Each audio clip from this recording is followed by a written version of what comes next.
You're listening to The Scrimmage with Daniel Hargrove and Justin Domashevitz.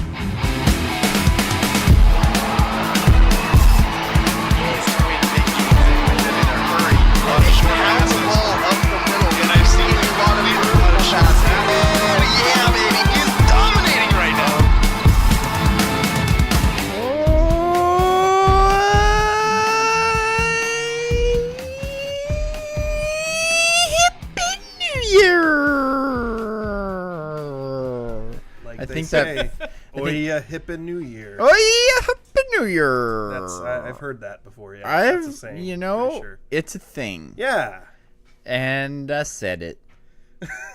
That is a thing that you said. It is not. So I think quite... that's gonna do it for our show today. Next on You Heard. On You Heard with Purd. I had a turd. Whoa. And it was a nerd. You like Purd? You like your herd with Purd? I like my herd with Purd. You're a total Purdvert? I forgot about them being called the Purdverts. Oh, that's good stuff. It's a Parks and Rec reference for the uninitiated. Oh, man. Is somebody uninitiated enough to not know the herd with Purd? You heard with Purd? Yes. Yeah. Or the herd with Colin Cowherd? No, we don't care about that guy. Northwest guy. Dude. Did you see the videos popping up recently about Colin Cowherd's, like, you can chill LeBron because Ben Simmons is in the league? Yeah. Do you remember that take? Oh, yeah. Dude. Yeah. That did not age well. No. No, it was pretty much a LeBron, we're okay. We have Ben Simmons now. Yeah. You can go. It's about as famous as the Max Kellerman, Andre Iguodala thing. One shot for the fate of humanity. Give me Andre Iguodala. Yeah, that's bizarre. I love that our first person in the comments is our Royal fan. Okay, what did he say? He said, "Let's go Knights," and then he said, "I missed last show." You know what? You probably didn't. We probably missed last show. We probably missed last show because Justin and Andrew, like, they work a lot during the Christmas season, and I was sick, like, for a month. Yeah. And I'm actually just getting over sickness. Like, I wasn't able to broadcast a game yesterday. Thankfully, the voice of Grace Harbor High School sports, Ian Cope, filled in for me. But, yeah, I was sick yesterday even, so. Yeah, we discussed the possibility of doing a show on the 22nd. Is that what it would have been? Yeah. But that Sunday, but then I realized, wait a minute. Yeah, I have a little bit of Christmas shopping to do. Yeah. This is literally the only day I have to do it. So. Nick Hobson says, "Give me Iggy, all-time awful Max take." Yes, brutal. Iguodala. Yeah, no. I mean, I want $1, but it's just not an Iguodala. That was terrible. That just popped into my head. Well, that's Daniel Hargrove. I want to make sure that joke was assigned to Daniel Hargrove, the guy who makes all the good jokes here. I'm Justin Domashevitz, and we have our trusty producer, Andrew Gross, here with us as well. The Scrimmage is brought to you by Spivey Realty Group and the law office of Jeffrey A. Domashevitz, no relation. What's the A stand for? Nick throws in, how about that 1A Evco? Yikes. Yeah. It's been a rough one. Well, I mean, I think that we kind of we sort of went into this season knowing that this isn't a particularly strong league. Yes, I guess most of our conversations. I think the Trico has a couple of really good teams, and then a couple of other pretty competitive teams. Yeah. And this could be. It always helps when you have your returning starting 5 private school squad coming back, and they're like, you know what? Let's just add another dude from the transfer portal with our NIL scholarship money. Just throw some private school kids in there. Seton Catholic. I'm talking about you. I'm not accusing anyone of anything. But oh wait, you have 2 private schools, Kingsway Christian. Oh yeah. I know that at the beginning of the season, I told. And Fort Vancouver. Oh yeah, Fort Vancouver's pretty good this year, actually. Yeah. Weird. At something it was really weird. I'm trying to remember over the last several years when Fort Vancouver's been good at something. It's been a long time. Yeah. Yeah, like maybe since my father-in-law played in the 70s against Fort Vancouver. I told my son at the beginning of this season that I'm not predicting it, but I wouldn't be surprised if the Trico sweeps the district tournament playoff berths. Sweeps them. I mean, because I think there's 3. Is there 3 for boys or 4 for boys? It seems to bounce back and forth between 3 and 4. The allocations were recently released, and I Nick probably knows. I can't remember how many there were, but I saw it. I think there's 3 3 on the girls' side and 4 on the 3 on the boys' side and 4 on the girls' side, maybe. Gotcha. I can't remember exactly what it was, but Royal fan says, "Oh, Seton had their hopes up." Yeah, going back to that. Had their hopes up when they were tied at halftime. Yeah, that didn't end well. Well, no, it didn't end well. It reverted back to what it probably should have been from the beginning. Is what happened. Yes, absolutely. If you hear barking in the background, that is a puppy. Oh, it's under the table. There it is. She is adorable. Her name is Mavis. You may have met her a few weeks ago. She's in a very playful mood. She accidentally bit me a few minutes ago when I was actually petting another dog, and she was trying to bite that dog, and she accidentally bit me, so I do not blame her. Also, she has a cute poofy face, so yeah, I also don't blame her. Andrew's showing her on the screen right now. She ran away. She's now. She is letting you know how displeased she is. Yes. Yeah. Also, it doesn't help the Evergreen 1A when, the best player in the league just transfers to a private school, like, right before the school year starts. But that you're also not salty doesn't help about it at all. No, it's not like, it's not like private schools are literally, like, ruining high school sports like the transfer portal is ruining bowl season. No, it's not anything like that. Of course not. Mm-hmm. It's not like this has been happening for a decade. It's been happening for a long time. Anyway, it's freaking private schools. Should we round up local sports? We probably should before I start getting upset about Linden Christian for no reason. You already started. I can see it in your eyes. Well, let's kick off the local sports round up. Led by sophomore guard Teander Olson, Montesano's girls basketball team won at Mossy Rock 43-30 on Monday. Olson scored 17 points, hit 5 3-pointers, pulled down 10 rebounds, and dished out 9 assists. Dude, if she starts hitting threes now? Yeah. That's new and that's dangerous. I mean, she's only a sophomore. Yeah. She's going to be a killer over the next couple of years for sure. Not literally. Evangeline Dalen also recorded a double-double for the Bulldogs with 17 points and 12 boards to go along with 4 steals, while Ava Schrader, that's a name that's really emerged here for the Bulldogs this season, chipped in 6 points, 7 rebounds, and 5 steals. Last Friday, Monty topped Forks at home 40-23. Dalen led the way with 22 points, 9 boards, and 6 steals. After losing to Class 4A Olympia on Friday, 53-37, the Bulldogs picked up a win on Saturday, 53-44 over Kelso in Adna. Schrader led Monty in scoring with 16 points while also grabbing 11 boards in the win, while Dalen scored 10 points and wrangled a team-best 14 rebounds. Yeah, over 3A Kelso, by the way. Raymond South Bend's girls basketball team won at Mossy Rock 58-54 in overtime last Friday. The Ravens trailed 19-5 after the first quarter. Every day is free day. Yes, but chipped away at the lead. Gosh, I can read. Throughout the game, then Ava Bauer hit a runner with 20 seconds left in regulation.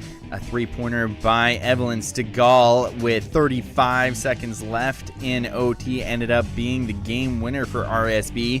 Cassie Koski led the Ravens with 27 points and 6 steals. Stegall added 12 points and 8 boards, while Bauer recorded a double-double with 10 points and a team-best 15 boards. RSB closed out the year with a 48-41 win over Hoquiam in Raymond on Saturday. Koski led all scorers with 20 points, including 5 trays.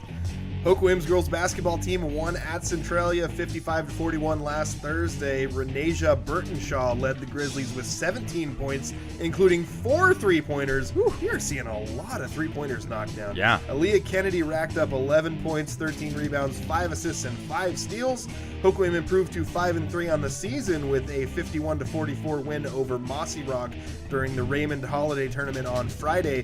Caitlin Broadhead led the Grizzlies with 14 points, and her sister Avery Broadhead grabbed 10 rebounds. Oh, nice. Sydney Gordon continued to be a double-double machine with 13 points and 10 boards. Lexi LaBounty also scored in double figures with 11 points. I maintain, we talked about this a couple weeks ago, that is a really interesting, super young, very athletic Hoquiam girls basketball team.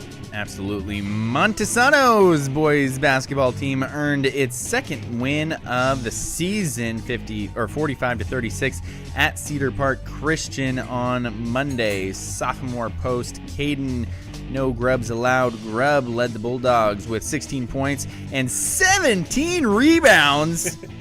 Was he Ben Wallace? Mason Fry and Tarek Gunter, that's an old reference, added 9 points apiece.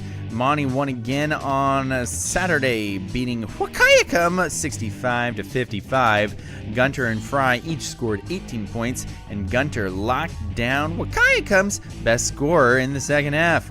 Grubb had another monster,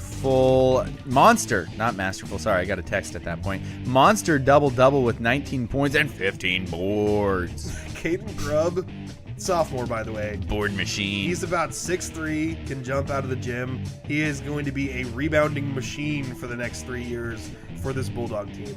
Elma senior guard Traden Carter put on a show last weekend at the boys basketball tournament in Seaside. What kind of show? Comedy show? No, it was a basketball show. Oh, basketball show. Carter averaged 19 points, 5 rebounds, and 3 assists across 3 games. The Eagles went 2-1 and took 3rd place, and Carter was named to the all-tournament team. Nice. Isaac McGaffey also made his presence felt for Elma in a win over host Seaside, stuffing the stat sheet with 12 points, 18 boards, 5 assists, and 2 steals. Not just the food stuffing. That was so not smooth. Yeah, that was Daniel who made that joke. Terrible. The Eagles sit at 6-3 on the season after a 57-53 overtime loss at Kalama on Saturday. McGaffey recorded 19 points and 12 rebounds, and Carter had 17 points and 7 boards. I should have made a comment about stuffing the stockings. Big miss by me there. Aberdeen's boys basketball team picked up its first win of the season in resounding fashion, 78-34 over Rochester on December 14th. Junior guard Isaac Garcia led the Bobcats with 21 points, while also swiping 5 steals and pulling down 4 rebounds. Jacob Cusada chipped in 17 points, and Zanto Rhea added 10 points and a pair of steals. Are they all juniors? They might be. Gabe Matthews scored 9 points and led Aberdeen with 6 boards. Riker Scott recorded 5 steals and a team high tied with Garcia. Hoquiam's boys basketball team beat Raymond South Bend 57-44 at the Raymond Holiday Tournament on Saturday. Lincoln Nemi scored 14 of his team-high 24 points in the fourth quarter to help the Grizzlies snap a 4-game losing streak. Nemi also dished out 6 assists and swiped 7 steals. Joey Bozich recorded 22 points, 5 rebounds, and 2 steals for Hoquiam, and Chris Quintana led the Ravens with 22 points and 9 boards. He's good. Aberdeen's boys wrestling team won the Grace Harbor Championships last Saturday in Aberdeen. The Bobcats got weight class titles from Michael Hatton at 165, Ryder Lassard at 120, Glennie Black at 144, Eric Silveria at 175, and Landon Hamblin at 285. Hoquiam placed 3rd as a team with first place finishes from Junior Soto at 126, Burton Chavis at 132, Oliver Bryson at 190, and Kingston Case at 150.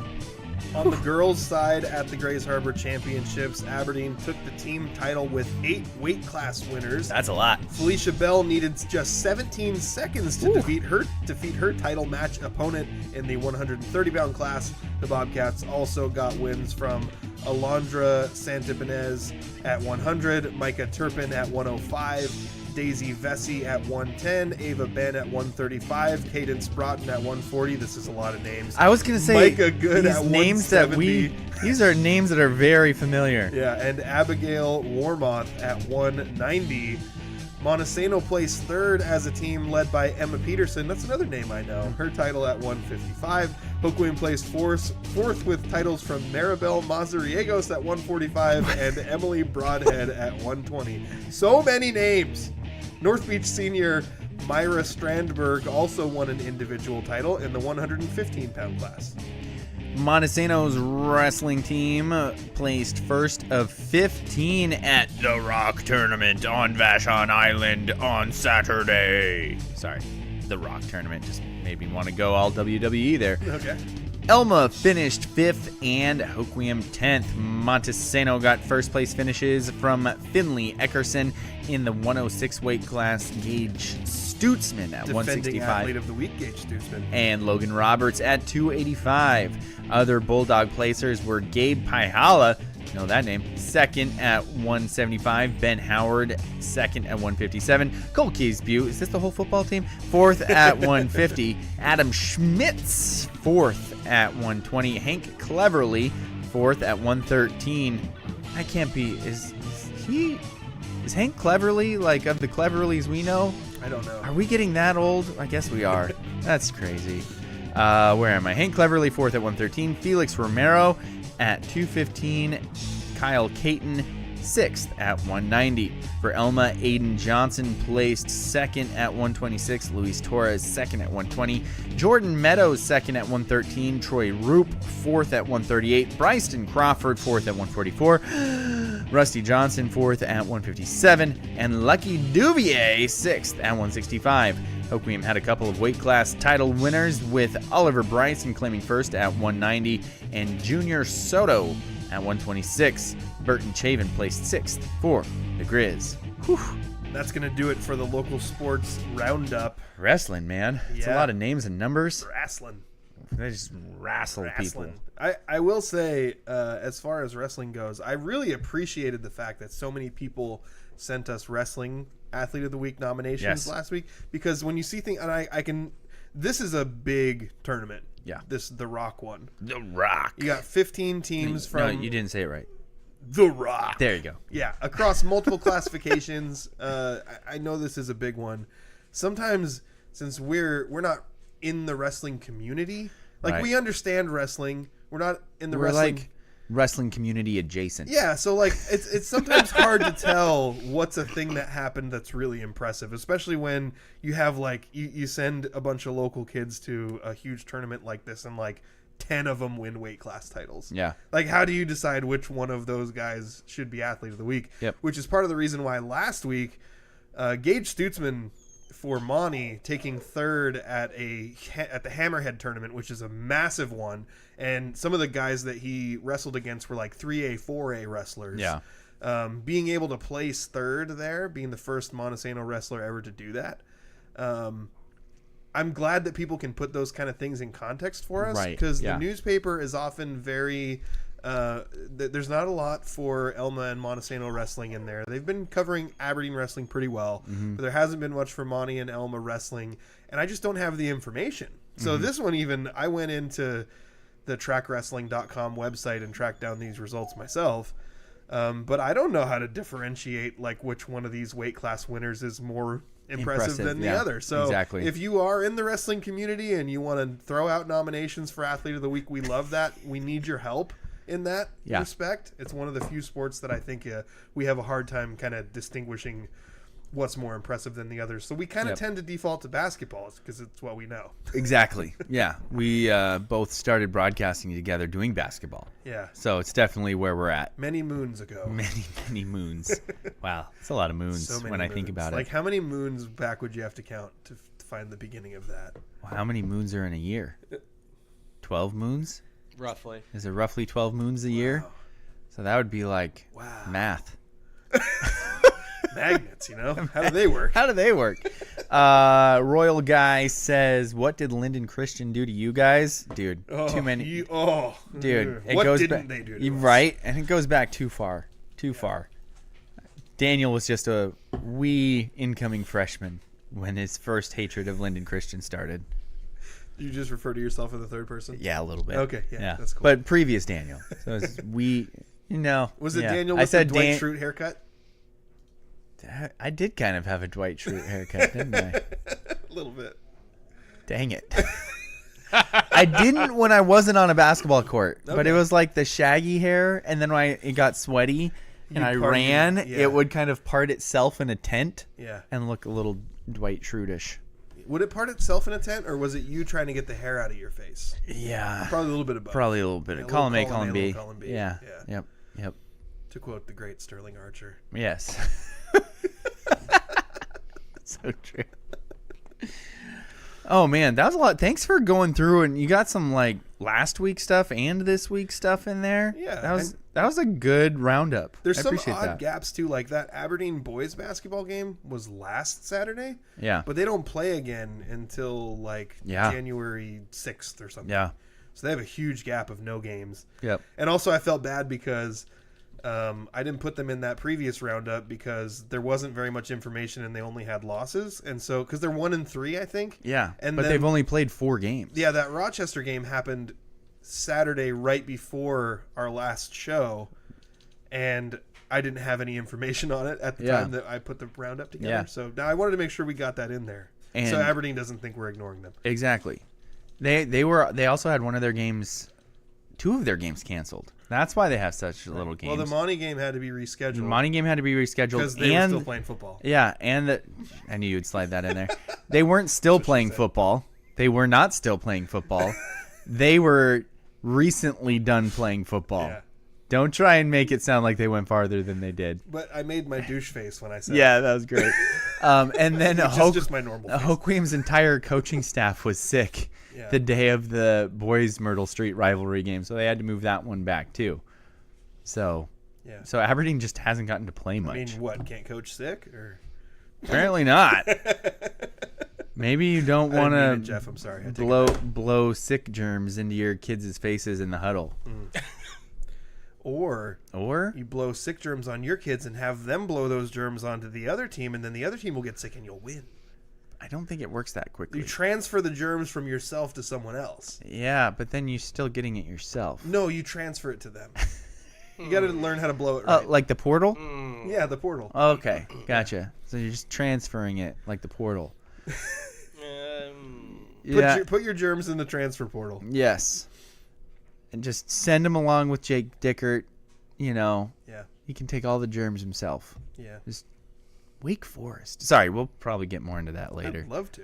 What a dill hole. Anyway, Wake Forest. Anyway, what do we want to do now? Well, we've got some nominees for our Spivey Athlete of the Week. Yes. But unless there's any of these games that you want to expand on a little bit. Were you wanting to play? Oh, right. We've got some highlights from Ian's broadcast yesterday. Oh, the voice of Grace Harbor Not Sports. only did he cover for me for being sick, but he also put together a highlight reel. He also did an extra game. Because on the schedule, I only had the girls' game, and he was like, you know what, I'm going down there. Can I just do the boys' game too? And you were like, no. I was like, no, you're not allowed. That will set a bad example. It'll set too high a precedent. I mean, if you're going down there. Might as well do both games. Might as well do both. Yeah. If you're going down there, you might as well do both. Exactly. Right? So do we want to play this? Then he also did some highlights after going down there. Yeah. Did some highlights. So I think we should listen to some of the highlights. I thought they were pretty good. He threw in some good a quote in there too. Yeah. Have you seen Die Hard? And here's Stigl tries to answer with a three-pointer, and Evelyn Stigl with her 4th three-pointer of the game makes it a 7-point game again, 24-17 with 7:11 to play. Loses the handle on it, gets it back now. Near side, they found Koski wide open. Baseline three-pointer is good. Cassie Koski answers 7 points here in the third quarter for the junior. Back to a 7-point game. Caitlin Broadhead tripped up, loses the handle on the ball, gets it outside. Nadine Stewart, three-pointer goes down. Nadine Stewart from the baseline on the right side hits for 3, and it's a 9-point game, 39-30. More a floor leader than a scorer. Over to Cassie Koski. Launches a three-pointer. This could be a dagger. Stick it in. Cassie Koski with the three-pointer. That is her 5th three-pointer of the game. 48-37. 27 seconds to play. Kennedy will pass it ahead to Caitlin Broadhead. Soloing in. She will hit the basket, and that will do it. Caitlin Broadhead hits the 2, and 48-41 will be your final score. Raymond South Bend wins. Dribbles in outside to Quintana, looking for the lead with the 3, and so it is. Chris Quintana gives the Raymond South Bend Ravens the lead, 37-34 with under a minute to play in the third quarter. Grizzlies can take the lead on this possession. They had it for most of the game, lost it here in the fourth quarter. Bozic elevates for a go-ahead three, and Joey Bozic hits it! His first field goal of the second half. And Joey Bozic, with 21 points on the night, puts the Grizzlies up 46-44. 3:32 to play. Cold-blooded shot from Joey Bozic. Take a miracle right now for Raymond South Bend. Quintana kicks it outside. Here's a three-pointer on the way. Oh, possibly. Ritterbush hit the three-pointer, and it's a 5-point game with 25 to play. Quote Hans Gruber, "It's Christmas, the time of miracles. You never know." Lincoln Nemi will take the pass here on the near side wing. Him and Quintana battling. Handball, and here's a three-pointer on the way, and Lincoln Nemi holds both hands up into the air as he heads back down the floor as his three-pointer makes it a 53-44 game. That's his first three-pointer of the game, and it comes at the perfect moment. Inbounds pass taken by Quintana, lets a three-pointer go. It's no good. The horn sounds, and the Hoquiam Grizzlies withstand a wicked rally by the Raymond South Bend Ravens, and then rally on their own to take the lead and hold on for a 57-49 victory over Raymond South Bend. See, that's how you know Ian's really good, because I would have said, if I would have tried to say wicked, I'm struggling even to say it right now. Wicked had. I would have said they withstood a wicked rally by the Wayman South Bend Wavens. And that's how you know Ian's a pro, is he was able to get those R's in there right after the two W's, because he said withstood a wicked and then went right into a bunch of R words. He's a real pro. Yeah. Yeah. By Not the just way, a fake pro. I watched Die Hard Yes. last week for the first time ever. First time? First time? Yeah. I forgot that you were... What did you think? It was okay. Okay. It's no Pacific Rim. What did you think it? How did you think it stood up to other holiday classics? It's one of the best Christmas movies I've ever seen. There you go. Fair. Yeah. Yeah. Attaboy. We're proud of you. Yeah, so thank you, Ian, for putting together that highlight reel. You can go find that on SoundCloud. He shared a link to it on the KWK High School Sports Facebook page as well. But you can find that on SoundCloud by searching KXRO News. That was, I think he titled it something like 3-Point Barrage or something like that, because all those were threes from the. She'll go outside. Here's Stigl. Try. Sorry. Is titled South Bend New Year's Tournament 3-point Shootout. I gotta say, I had this video pop up in my Instagram reels the other day that was like this: how your friends respond when you ask them what's their favorite Christmas movie, and then it was this guy like being over the top douchey. Okay. And it says like, you know, this guy thinks he's really cool, and it's like, well, I think Die Hard's the best Christmas movie. And I was like, wait, I actually got offended because I was like, wait a minute. Andrew's been doing that since before it was douchey. Yeah. It's douchey now. Like, now it's gotten so mainstream to Right. the point where, like, if someone says Die Hard's the best Christmas movie, Yeah. that's a D-bag. Yeah. But Andrew was doing it before it became that. Yes. So Andrew was doing that before he watched the movie, probably. Before that movie was even made. Hey, listen, Yeah. hold up. I'm not that old. Anyway. Yeah. So again, yeah, thanks for those highlights. A couple of big shots there. Yeah. Some key players, the names that a lot of the ones we heard in the roundup were popping in there as well. But how about a commercial break before we get to the Spivey Athlete of the Week? Do you have a legal situation and need someone on your side? Let the law office of Jeffrey A. Domashevitz be your advocate. If you've been the victim of medical malpractice, suffered a personal injury, or need representation with real estate law, small business law, or estate planning, let Jeff Domashevitz put his 29 years of experience to work for you. Call Jeff Domashevitz today at 360-612-3991 or visit domashevitzlaw.com. That's DAMASIEWICZLAW.com.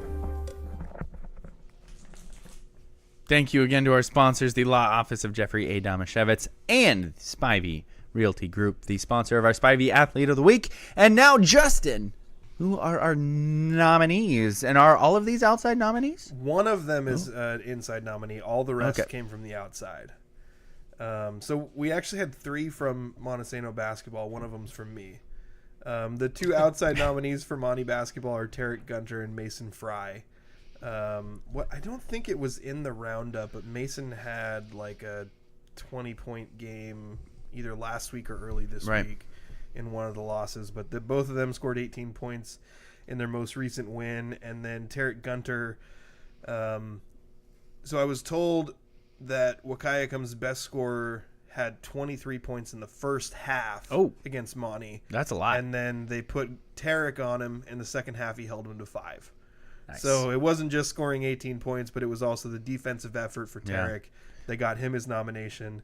And then I thought you would appreciate when I put Caden Grubb in here, I put in the middle no and then an S at the end. So it technically says Caden no grubs. Yes. Because we have a no grubs rule. Yes, we do. But Caden had 7. I mean, in addition to like 2 double doubles last week, he had one of 17 rebounds and one of 15. Yeah, big double doubles. And like we're talking at least quarter pound double doubles. Seriously. Yeah. And like yesterday, and those weak double doubles. I made cheeseburgers at home. Oh yeah, on the grill, and I formed the patties myself. And my scale wasn't working, my food scale. Yeah. So usually I measure them out so they're quarter pound. Okay. And it broke, so I had to do it by hand, and they ended up way bigger than normal. So it was like that kind of a double double. Yeah. But I was like, beefy. I was talking about this with my son Peyton, and the first thing he said was, "Man, I had a 17 rebound game once, and I felt like I grabbed every single rebound." Right. And he was like, it was against Seton Catholic when he had his 17 Dude, rebounds. that's a ton of rebounds. He was like, and that was abnormal for him. He was much more of like an 8 or 9 rebound guy. But he was like, I felt like I rebounded every single one of their misses. So if somebody gets 17 rebounds, that's a lot. Yeah, that's a ton. So I wanted to throw Caden's name in there. Obviously, he can't win because no grubs. Yep. But we also have Traden Carter. Traden was in the running last really week. similar to that one song, No Scrubs. I was seriously considering doing a parody. Yeah. Dude, you should do it. I've already got the first few lines worked out. I'm working on. I just don't want to hurt anyone's feelings. You know, Colton and Caden. You think you would Wait, hurt you Colton don't and want Caden? to hurt anyone's feelings, Well, or you just want to hurt anyone's feelings? Colton's already out injured. You know, I don't want to. Oh, is he? Yeah. Oh, that sucks. What? How bad? I think Do you it's know? an ankle, but I don't think it's too serious. He I did hope it's miss a not too couple serious. games though. I don't think anything you say will hurt Colton and Caden's feelings. I'm pretty sure they know we're clowns. I think that they look up to me as a mentor. I mean, I've never technically coached If them in that is anything. true, then we should probably get someone with them as soon as possible to help them out. I mean, yeah, their dad used to be a semi-pro baseball player, so they don't need me technically. Yeah. But I think they look at me as like, that's a guy athletically that I'd aspire to be. Not the vibe I got at the wiffle ball tournament. Interesting. Huh, okay. Well, anyway, from Elma basketball, Traden Carter, he was in the running last week. Yes. Also because he had an incredible Seaside tournament, and then he had another good game this week to stack on top of that. So I wanted to make sure that we added him to it. He had 17 points and 7 rebounds in the overtime loss against Kalama. Joey Bozich was an outside nomination. That he had a really big game for Hoquiam in their win at the Raymond Holiday Tournament, where he scored 22 points and kind of carried the load scoring for the first few quarters, and then Lincoln Nemi went off in the fourth quarter, scored 14 of his 24 points. But Joey, in addition to hitting a clutch 3 late, I think, I think he hit a clutch 3 late, but he had a big scoring game. And then Cassie Koski for Raymond South Bend basketball helped the Ravens to the win over Hoquiam. And I'm going to look back at what the stats were on that. She had 20 points in that game with 5 3-pointers. And if you go back a little further in the win over Mossy Rock, she had 27 points and 6 steals. So we had a lot of impressive performance for Cassie Koski over the last week and a half or so as well. Was there anybody else from the round? I mean, I feel like I wanted to put a ton of wrestlers, but they Felicia, all won. So Felicia Bell, I think. Oh, the 17 seconds one? 17, and that 17 seconds was the pin in the title match. Title match, yeah. So that was one I would definitely put in there. Outside of that, I don't know how to distinguish. Makes me one wonder from how the other. quick she pinned everybody else. 16 seconds. Yeah, that was her longest match. Let's see. Yeah, lots of wrestling. Did we have any swimmers? I don't think we had any swimmers. If there was a swimming update, I missed it. Yeah. But yeah, we've had really good updates from Rob. Yep. On the Aberdeen swim and dive so far. So yeah, and this is kind of a tough one because I don't really have like necessarily a way that I'm leaning here. There's nobody in my mind that's like head and shoulders above anybody else. Yeah, agreed. I thought when I was told about Tarek's defensive performance in the second half, and I'm inclined to be biased this direction, not only because I'm a Monty guy, but also because I know Tarek and I really like Tarek. Yeah. But it reminded me of last season. The Monty boys had a game against Tenino with Noah Scow, who was the best player in the league MVP, really good player. Yep. And first half, he kind of torched him. And then in the second half, it was Gabe Bodwell. Your assignment is Noah Scow. Yep. And they held him to 4 points in the second half, and they won. Yep. And so I didn't get to watch this game, but it had like it threw me back to that. Right. Where I was like, that was the moment where I was like, oh, Gabe. Yeah. You know, defensively, Gabe was phenomenal in that game. It's so interesting to me. This is a little bit of a tangent, but we're talking about defensive stoppers, right? Mm-hmm. It's so interesting to me because there was no question that Noah Scow was really good. Mm-hmm. And most likely, Monty knew that this Wakayakum guy was their best scorer. Most likely going in the game. Mm-hmm. And yet somehow, we see this happen very often where coaches have to make that adjustment at halftime. Like, why not at the beginning of the game? It's a fair question. Gabe Bodwell, why don't you go shut this guy down? Well, and I say this, coming from my background, where that was my assignment every gosh darn game. Like, hey, we knew who the best player coming in was. You stop that guy. And I think part of it might be because these guys aren't just defensive stoppers, and so they're like, oh, we didn't think we'd have to do something. But that's the other silly part. Like with Noah Scow, you shouldn't have ever thought, we don't really need to focus anybody on him. And yet, like, it seems like we see that happen in game. I remember maybe the game that ticks me off the most about my high school career is we were playing the best 3-point shooter in the league, and my coach was like, randomly, hey, let's play a 3-2 zone instead of having Daniel cover this guy. And he hit 3 threes in the first 2 minutes. And I was like, oh, can I just cover him now, please? I think that sometimes it's not about the fact that there is no plan. It's that the plan didn't work. So, like, sometimes your plan can be, we're going to blitz them off screens and, double team when we can and trap and this. Like, there can be a plan for that person. Like, that I couldn't say for sure about this one. Right. But like I know that there has been plans in the past on bad plans. When my team plans that don't work. Yeah. Yep. So yeah, ultimately bad plans. Like you have a plan like, oh, here's the best scorer, here's what we're going to do to neutralize him. Yep. We're going to make sure you go over the screen, you never go under the screen. We're going to blitz them off a screen. Yep. We're going to double team where we can. We're going to help here and we're going to help there. Right. And then sometimes that plan doesn't work, and so you shift to something else. Yep. But yeah, I think we've seen a great deal of success with putting great defensive players on a best player for another team and working. And we saw that last year with Kaysen Seberg. Yeah. It was like, hey, Kaysen, you need to – I know you're usually a great scorer, but now we just need you to cover DeLon Chan. Yeah. And he shifted his role. In his hip pocket, and he changed that game in the second half. Yeah, absolutely. Yeah. My dad asks, is this now Athlete of the Month?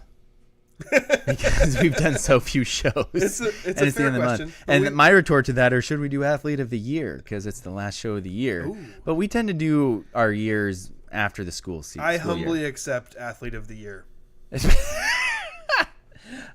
Chase Ferrier hopping on saying that I should be trading Carter. I like that too,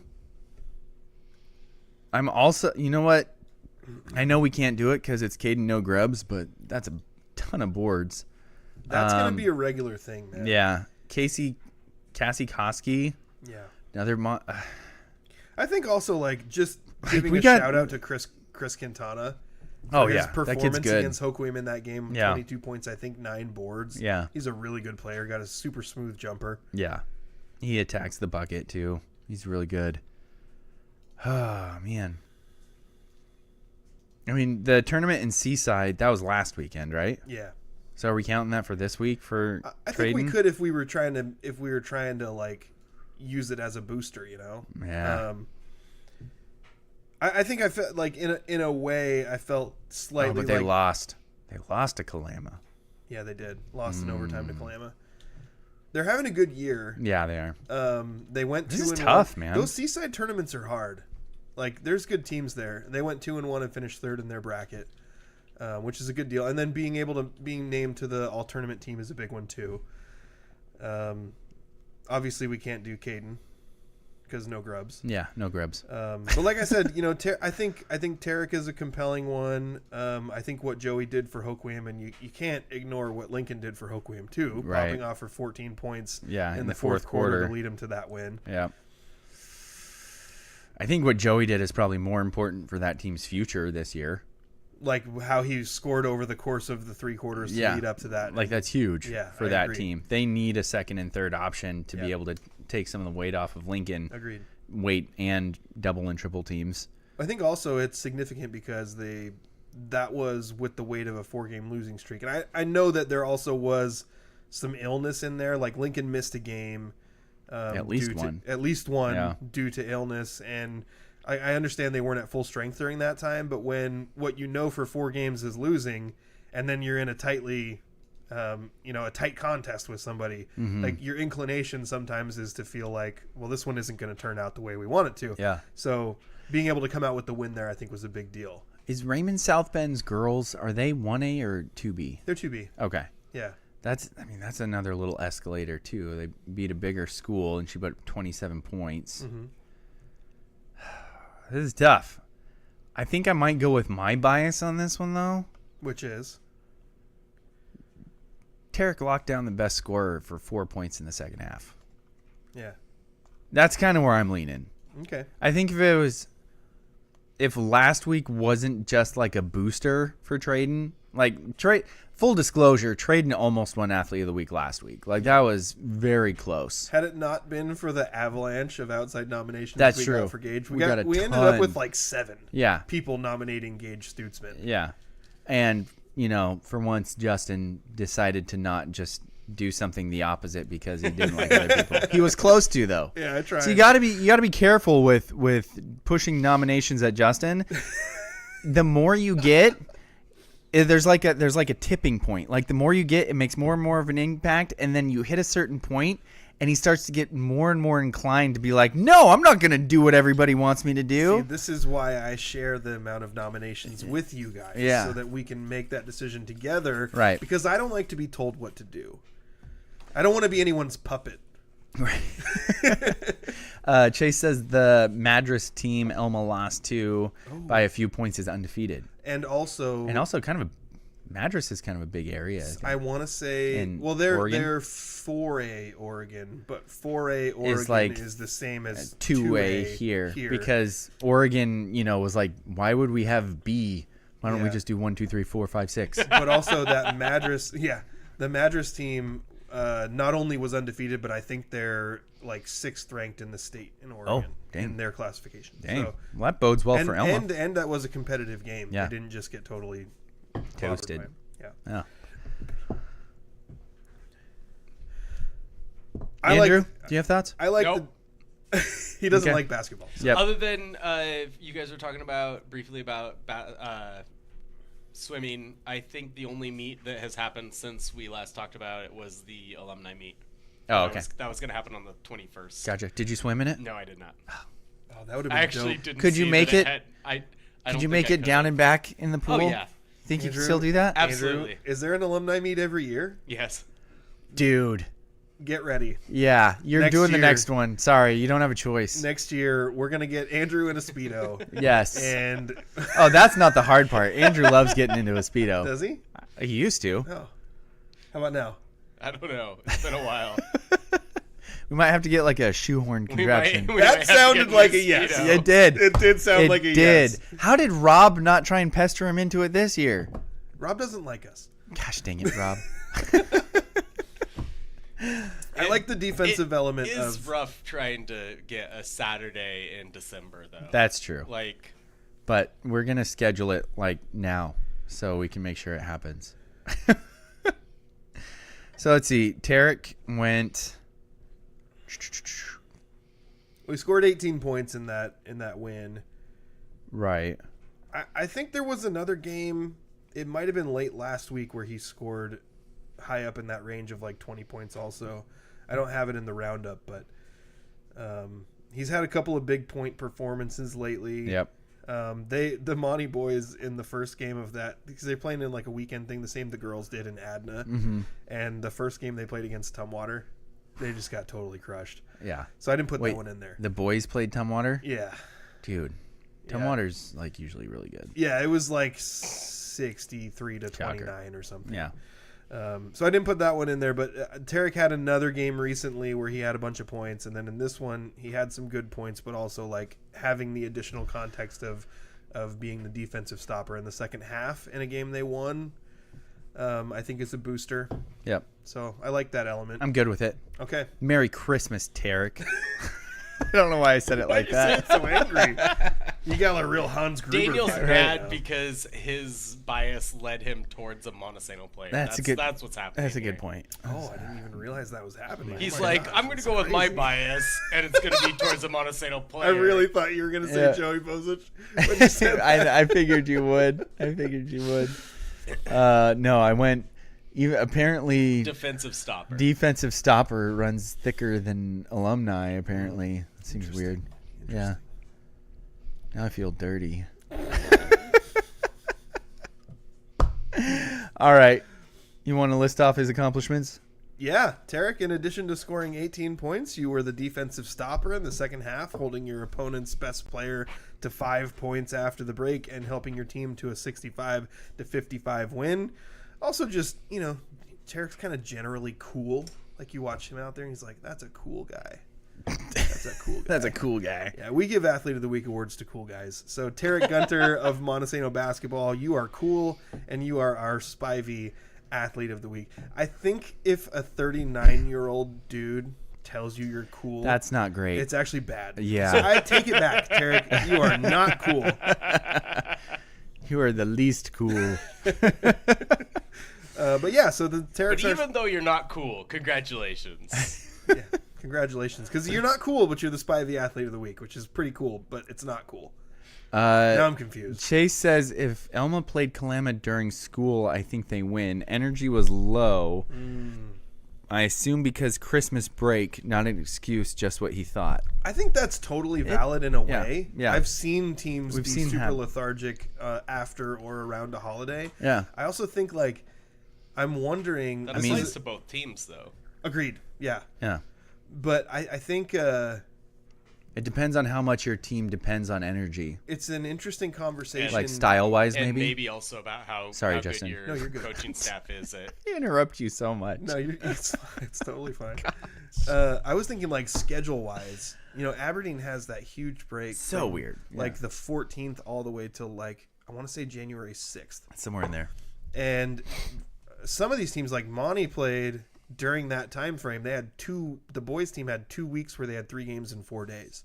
So, like, I'm kind of wondering. And then they have another game on the 4th, I think against Tenino, before they play Aberdeen. So I'm like, who's going to be better off here? Is it the team that's been playing like crazy through winter break? Yeah. Or is it the team With fresh legs. with like 3.5 weeks, or like almost 4 weeks off? Are they going to be fresh and ready to go? Weird. Or are they going to be rusty? Right. I'm very curious because I think that will be a super interesting matchup because athlete for athlete, those teams are pretty even. Like they both have, like Aberdeen has probably a little bit more varsity experience on the floor, but they both have great athletes that they can put out there. They're both going to want to run. They're both going to want to play great defense. Absolutely. I'm super curious about that matchup, and I'm really interested, especially out of the gates, like first quarter. What does everyone look like? Exactly. Yeah, it's the first quarter where it matters the most, I feel like. Super weird.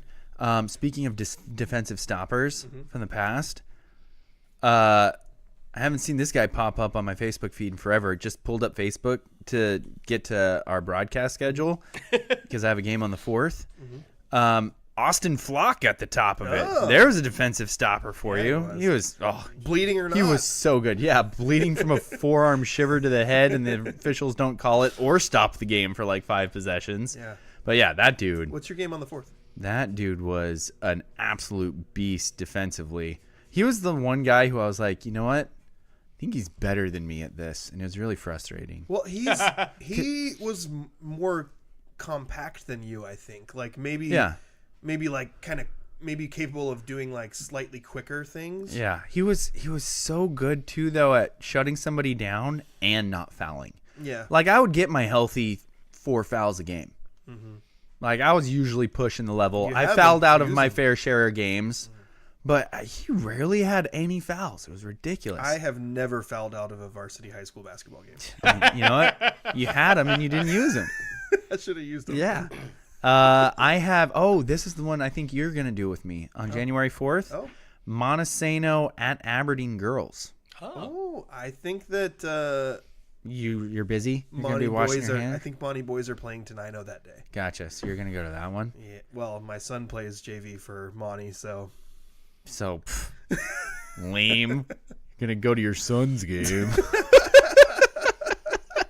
I'm really super curious about that Monty Aberdeen girls game. Yeah, it'll be fun.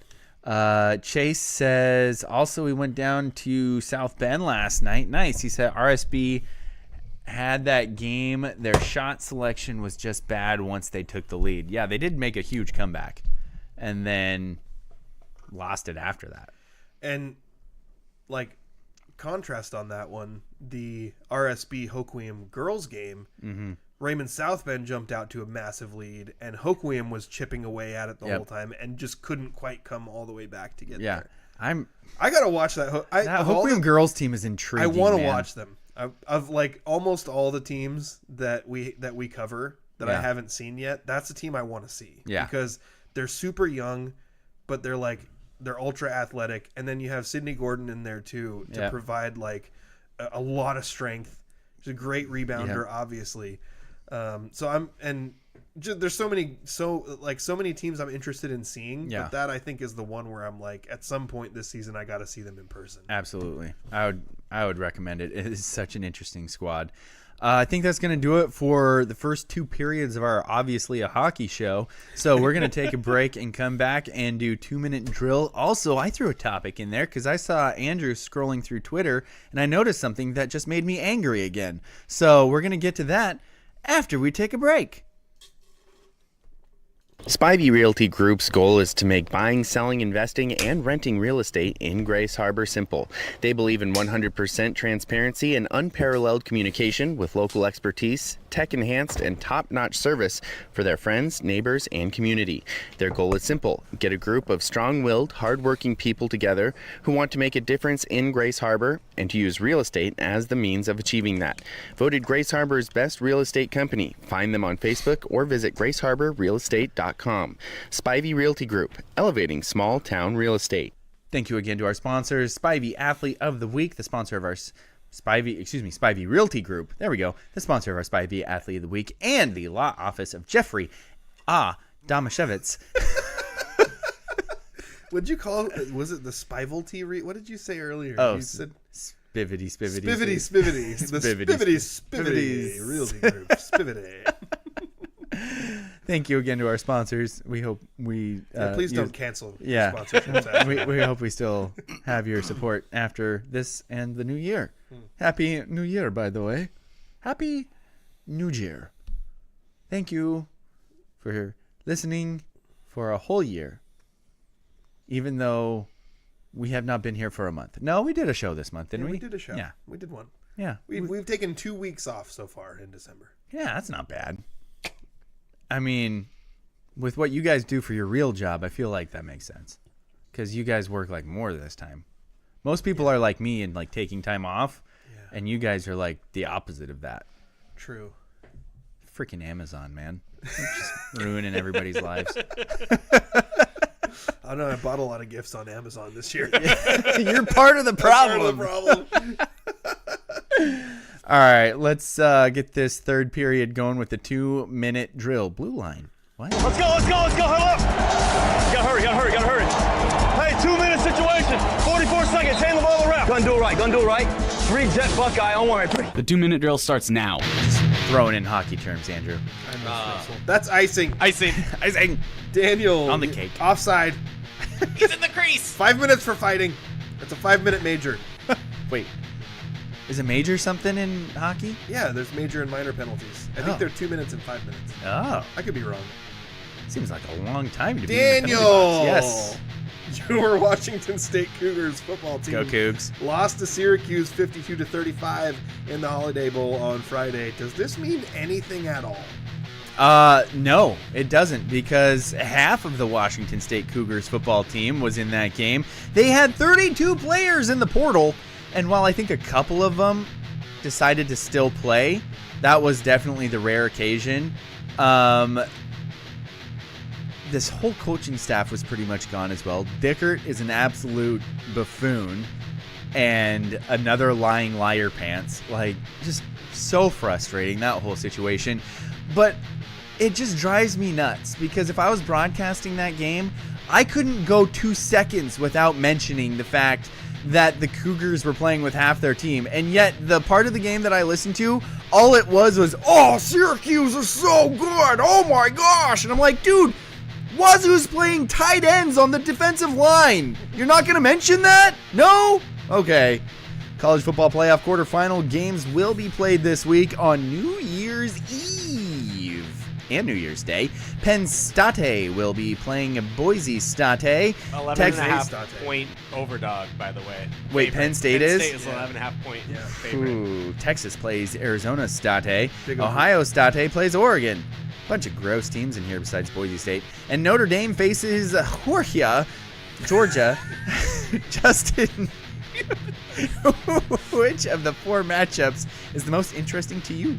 Just a quick flashback. When you're doing the thing where you're like the national media, you audibly gargle. You're like, I think it's like... That's what it sounds like, Justin. It's comedically genius. And so I'm going to answer this question, even though I'm much more interested in the way you gargle. I think I'm so far away from the typical college football fan on this, because to me, like, leaps and bounds ahead of all the other games, I'll be paying attention to Penn State against Boise State, because I cannot believe the amount of disrespect that Ashton Genty and Boise State has been getting this week. Yeah. Being an 11.5 or 12.5 point favorite, depending on which book you look at, against Penn State? Like, come on. This is the team. They played the #1 team in the country and barely lost, and Genty rushed all over them for almost 200 yards. Yeah. Like, the idea that this game won't be close is mind-boggling to me. So that's the one I'm most interested in, but I'll kind of passively pay attention to the others as well. The Seattle Mariners are reportedly frustrated at the potential trade returns for starting pitcher Luis Castillo. Oh. Daniel, do you think the Ners will end up moving Castillo this offseason? I think they're going to have to find the perfect partner. DePoto, I'm sorry you're frustrated, Boyo.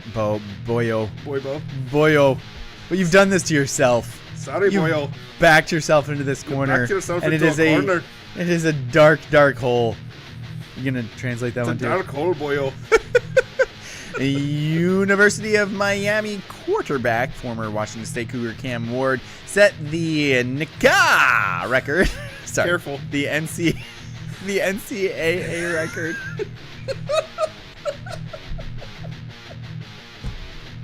The NCAA record for career touchdown passes. Wow, I gotta be careful with pronouncing, like reading out acronyms. Yeah. It's a very politically correct world we live in these days. Yeah, in the first half to the Pop-Tart Bowl. which, by the way, is amazing. That's a big bowl, by the way.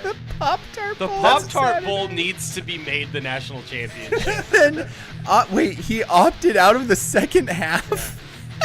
Did you not know this? No. To watch his team lose 42-41?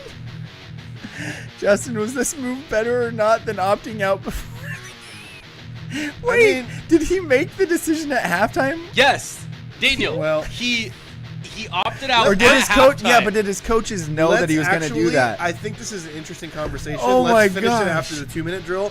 I want to say Oh. that in the court of public opinion, this is a way worse decision to opt out like he did, because he basically went, I'm going to go get my record, and then who cares what happens after that. So he Oh. looks selfish. Yeah. But in like his future draft stock, I don't actually think it makes much of a difference at all. So let's end the 2-minute drill now and then continue this conversation. Oh my goodness. So That's basically, so funny. there's a little bit of disagreement about what actually happened here, because inside sources are saying that from the beginning the plan was Cam Ward's going to go out, throw 3 touchdown passes, break the record, and then he would allow the backup quarterback to come in, because not only at that point, is there much point in playing because this game doesn't matter. Right. And Cam Ward's going to go be one of the, top 10 picks in the NFL draft.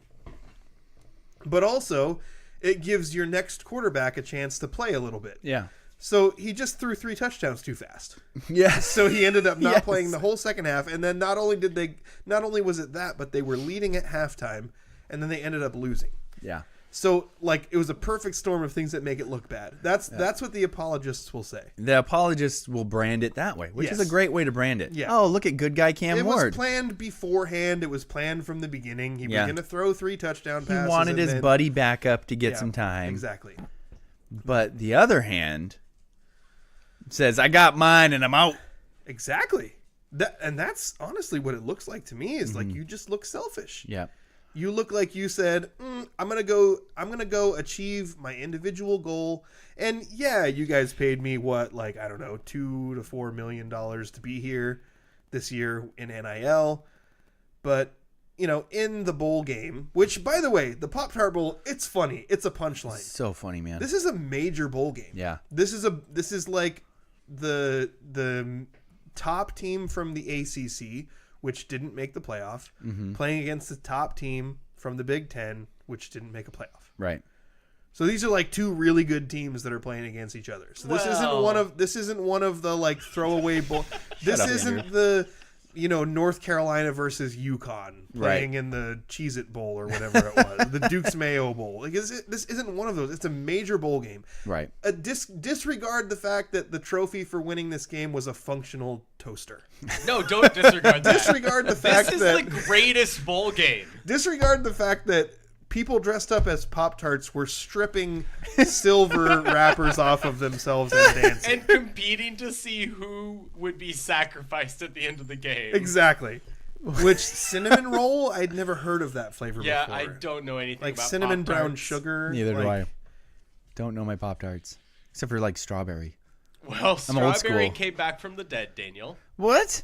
Yeah. It died? Strawberry was sacrificed at Was the end this of a- last year's. Did they hire the WWE to Daniel- write the script? Daniel, I am just telling you that you need to do yourself a favor and pay attention to the college- Pop-Tart Bowl. To the Pop-Tart Bowl, yeah. Okay. How long has it been Like, since you've had a Pop-Tart? Watch it. A real Pop-Tart? Or an off-brand Pop-Tart? A real Pop-Tart. There's dude. off-brand Pop-Tarts? Well, I got an organic type Pop-Tart. Oh, that's not off-brand. That's organic. That's different. But it wasn't branded Pop-Tart. It was some fancy thing trying to be hey, we can do toaster strudel type things. Okay, yeah. No, to me that's a different category. It's a higher category. Okay. Yeah, no, it's been a long time since I've had a Pop-Tart. Andrew, how long has it been since I you've have had a no Pop-Tart? idea. It's probably it's been I at have least maybe had 5 Pop-Tarts in my life, and I don't remember when the last one I'm gonna was. say 2.5 years. I'm sure I had one at the radio station, but I don't think I've had one since working at the radio so station. Andrew just said he's had 5 Pop-Tarts in his life. Wow. Maybe. Has Wow. there been a point of your life where Pop-Tarts were a semi-regular part of your diet? You semi-regular? Yeah, I'd go semi-regular. Enough that you would be able to determine what your favorite flavor of Pop-Tart was. Strawberry. That's ridiculous. It's stupid. Why is it stupid? That's It's classic. That's one of the worst flavors. It's a of classic, Pop-Tart. solid, The not fruit- I don't even need the frosting on it because at that point you're just eating like it's already sugar enough. Frosting. Why do I need frosting on my breakfast? Are you eating it for breakfast or dessert? That's another thing. Breakfast. So if you're eating it for breakfast, why don't you just have like chocolate covered sugar bombs? Like what's going on here? Well, you have chocolate. I have chocolate lovers. Chocolate frosted sugar bombs to begin with, Daniel. Have you guys And you seen finish with the frosting. This is another super aside, and I really want to get back to the Cam Ward thing. Yes. But have you guys We're seen going to. the Angel Reese trend? Do you know who Angel Reese Yes, is? I know who Angel Reese is, but I have not seen the trend. I saw someone saying that they tried the Angel Reese cereal, and the video is they took it off the shelf and then tossed it at the basket and missed. So Angel Reese is the she has a sponsorship deal with Reese's Puffs. Yeah, which is awesome. Well Which done, is her. awesome. That's Perfect. great job But by her. people, as a response, have been taking it and like making videos of themselves taking it off the shelf at the grocery store and trying to throw it into the cart and missing. Also, there was one of someone trying to take bites of it and missing. And like trying to pour it into the bowl and only Yes. half of it goes in the bowl. Oh, dude. It's so funny. That's brilliant. The only thing that would make that better if they just grabbed a Clark bar and threw it over their shoulder, like right into the cart. I like it. That's good. Oh, That's man. really great. Yeah. Anyway, Cam Ward. Cam Ward. So the thing is, oh, Andrew, go ahead. I was gonna say that like people are talking about whether it will matter to NFL teams. To me, and we know NFL teams talk to teammates, they talk to coaches. Right. 100% of whether this matters or not will depend on what the teammates and coaches say. Yeah. If they're like, yeah, man, that was just what it was. It wasn't a big deal. Like that's if the teammates are like, yeah, that was, that's cool. It wasn't a big deal. Then it is a non-issue. Yep. If the teammates are like, yeah, man, I don't know what happened. Like we really wanted him. It would have been really nice to win that game. That really sucked. That really sucked. Then it does make a difference because your quarterback has to be able to lead, and that doesn't mean he can't. But that would make me think that I needed to look into it and be like, look, was this guy just unaware of how important this was to his teammates? Right. Or did he not care? Yeah. But I do think that it by itself is very possibly not a big deal at all. That makes sense. It looks awful though. I hate how it looks. Yeah. I think it's also important to note that like the fact that he opted into the game at all is kind of surprising. Yeah. Well, like, it's not surprising that's definitely when you against think the that recent trend. when you realize he only needed 3 Right. touchdowns to break the record. But in That's a my good point. mind, that totally makes it worse. Like if he was like doing a thing where it was like, because we have this conversation, and Daniel, I know you and I don't always see completely eye to eye on this, because I'm like, if it were me, I would have a hard time not playing. Yeah. But I can understand why these kids choose not to play. Yes. And from his perspective, it's like, all right, well, yeah, I made, a couple $1 million playing college football. But if I go... But inflation, taxes. Yeah, thanks, Obama. Yes, Florida. If I go be a top 5 pick in the NFL, I'm going to be guaranteed like 25 mil. Yeah. And if I put that in jeopardy, it's not a playoff game. It's just a bowl game. If I put that in jeopardy at all, then that's a bad move financially on my part. So like from the beginning, if he says, it's not a good idea for me to play in this game, but he decided, I got a chance at a record, I want to go do it. And it's not a team record, it's an individual record. Right. So the fact that he decided to play just long enough to get the record, like, it makes him look selfish, like by default. It's not anyone's opinion on anything. It's like, I had an individual thing that I could go do. Yep. And then once I was done with my individual thing, that I've already decided I'm not protecting my future because I'm playing in the game. Right. Once I did the individual thing I'm going to go do, then it doesn't matter what happens with the team. Right. And so to me, that's why it's worse. And The only thing that I push back on in this whole conversation is the fact that people are being like, well, NFL teams are going to look at this and he's going to have to spend 6 months, answering questions about it before the NFL season gets going. And I think that's kind of silly. I think, there's a lot of lines of communication, not only between him and the college, but also between him and NFL teams or college teams. Like, the conversations that need to be had very likely have already been had. Right. Like, they know what he was doing. If he had reached out to some NFL teams and they said, no, that would look bad, you can't do that, he wouldn't have done it. He probably just would have opted out of the whole game. Right. Because it's proven that doesn't hurt you. Yeah, So, it's happened lots. I think the way he did it kind of was like ultimately, like, it's fine because he went and broke his record. That's great, good for you. But like from the perspective of a fan looking at it, like, are you going to be the guy who's in it for the team? It was like worst case scenario. And that's where I think it does. If it really was if everybody ahead of time was like, hey, the plan is we're going to get Cam his record, and then we're going to bring out we're going to bring out whoever their second string quarterback was. Reportedly, because he's that's going to it. play next year. Like, if that was communicated and everybody was like, yeah, that makes sense. Let's do then it. it might literally have been not a big deal, because winning and losing, although it matters in the moment, like, the players will acknowledge, like, yeah, that isn't that important further back from the fact. And if it was already the plan, like, we want to get our backup the quarterback that our next year's quarterback, those reps, like, we want to get him at the end of the game trying to win it because we all agree that's going to be good, then that could be a positive. So it really does, to me, it comes down to how it was communicated and whether it really was like the plan going in, or whether he just did it on his own. Yeah.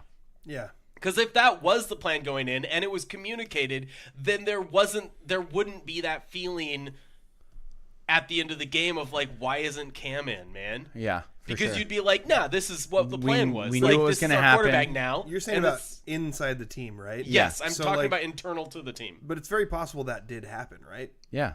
It is. Yeah. Yeah. That's Yeah. why I'm Because saying, even like, after the game, the that's- coach Mario Cristobal was kind of like, I don't really want to answer questions about that. Ooh, that's not good. But he didn't say.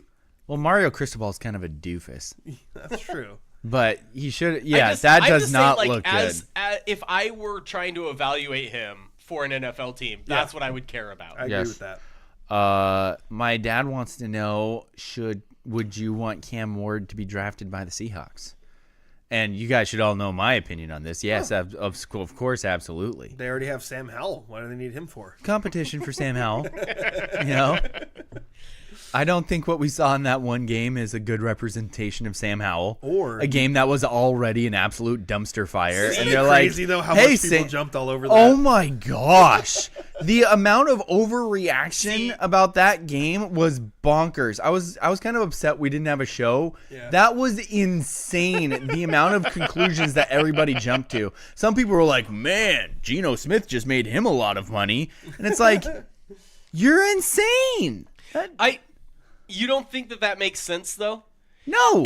To pop a dude into a game that's already been a dumpster fire for Geno Smith, by the way, like, he's been sacked a million times. There's a reason why he got hurt. He wasn't as bad though. No, he wasn't as bad, Right. but he prepared the entire week for it, whereas Right. Sam Howell's been barely able Sure. to do anything the entire season. So the argument that he made himself money is that he just showed that He's better than a backup quarterback. that he is better than the backup quarterback. Than a backup quarterback. Yes. That doesn't make you Which- more money. You need to prove that you're better than If the other you're free agents who are available next season. That game did zero to do that.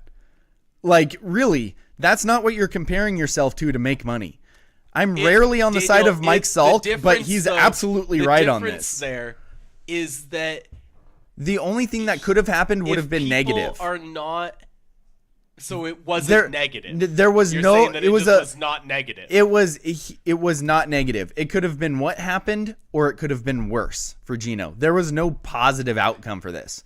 Like, if Sam Howell it's came in, entirely possible that there were people in the league who were completely looking at Geno saying, he's terrible, and look at this and go, he's dealing with a lot. Whereas without having that contrast, you're just seeing, Geno hasn't been good. True, but and we're not talking about if you're comparing him to a backup we're talking about quarterback. What somebody's willing to give him in the free market, not whether he can, like. There were a lot of people that were going, there was a lot of people saying that were talking about, the Seahawks have to keep him now. That's not part of, like, that isn't it. But what it did show was that it allowed him to point and say, look, look at how bad my offensive line was. Yes, but you already have me this to be significantly better on your team because you don't have an offensive line this bad. He could point to the numbers and say that, though. You're right. You don't need to point to a backup quarterback who hasn't played. Backup quarterback coming in and getting absolutely destroyed, it helps illustrate the point that, like, the offensive line is really bad. Yeah, I guess. I would say, like, to the point you're still pointing at it. Your comparison is you're comparing him to a backup quarterback who's coming in mid dumpster fire game with 0 reps of practice all season long. Like, if you're expecting anything else, like if Sam Howell would have done good, that would have been the weird thing. The backup quarterback does really well when they come in with no reps. Prep from Dude, that's the very defense. rare. It's not that rare. It's super rare. Quite often we see backup quarterbacks get in for like a game and go off. That's different. And then never play well again. A game, meaning they prepped that whole week. Okay, so with the first team. Okay. With the first team. Coming in midweek with 0 reps or mid-game with 0 reps, like, oh, by the way, he's hurt, go for it, when your team's already getting absolutely your doors blown off. Yeah, I think the other thing is, for me, like, if the argument was, oh, look, Geno Smith is better than Sam Howell. Fine. But is Geno Smith better than Sam Howell is capable of being? Like, if he has, like you were saying, all the first team reps, if he has the on-field reps of, like, building continuity and chemistry with the receivers and stuff like that. And I think Sam Howell, this is my completely unbiased opinion. Right.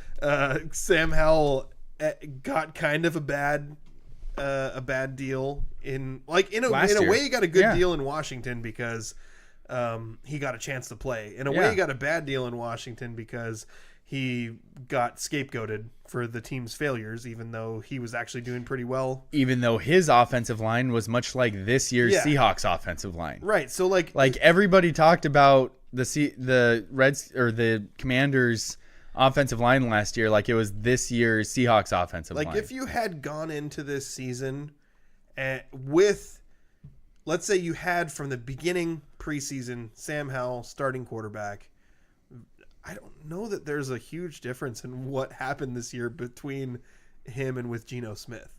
And that's based at least partly on what Sam Howell's already proved on an NFL field that he can do. Because if you want to look at his stats from last year, it's a lot of touchdowns and a lot of interceptions. Does that sound familiar? Yes, it does. I think sounds very familiar. Not that many touchdowns, and also not like an equivalent amount of. Yeah, well, last year Sam Howell had 21 touchdowns and 21 picks. Okay, yeah, that's it's not that many touchdowns. It's pretty like a lot. Well, it's more than Geno has this year.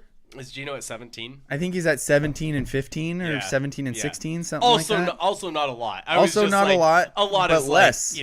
Yeah, that's true. You're right. I shouldn't have said it's not like he was Jameis Winston out there throwing 5 TDs and 5 picks. There we go. Poor Jameis. Poor Jameis. I like that guy now. Yeah. The most weird thing. Justin just likes to eat W's. The weirdest thing about Geno Smith is how he's great until he gets into the red zone. That is bizarre this year, right? Like, it's not just that he's throwing a lot of interceptions. They all seem to be in the red zone. Like, roughly half of them, I think. Just either one over or one under half are within the red zone. It's insane. Yeah, it's been all year too. It's so weird. Also, I feel like he'll be really, really good, and there will be, even when it's not an interception, even on games that at the end of the game, you're like, Geno was amazing. Look at his stats. They're all amazing. He'll have like 3 snaps where he tries to throw an interception. He tries to. He'll throw it off the other team. Yes. It is bizarre. I will give you that. So I still think I'm that all for them you're drafting a young extra quarterback. hard on him, but I'll take it, but man, this year he hasn't helped his cause with Yeah. those interceptions. It's cost them the playoffs. It's been brutal. Because they've happened. Now, I'm not saying they're a great team. A lot of things have cost them the playoffs, though. They have been very, very right on the cusp. True. I saw a whole list of things earlier. I could read them to you if I found them. Yeah, I think I saw it was a tweet, Yeah. and it was a whole bunch of little things. Yeah, a ton of little things. The loss to the Giants being one of them, and he played his role in that. That's true. The loss to the Giants is the main thing. Like, you can't lose to the Giants. Gross. I'll give you some time to look that up before I move on to my next topic, which absolutely grinds my gears. Is it Colorado joke show? Colorado joke show. Is it about Travis Hunter winning the Heisman? That's part of it. Is it about legalizing weed? Is it about Venezuelan gangs taking over Oh apartment man, buildings? dude, you're right. Colorado So many is an things are overall happening joke in show. Colorado right now. Right.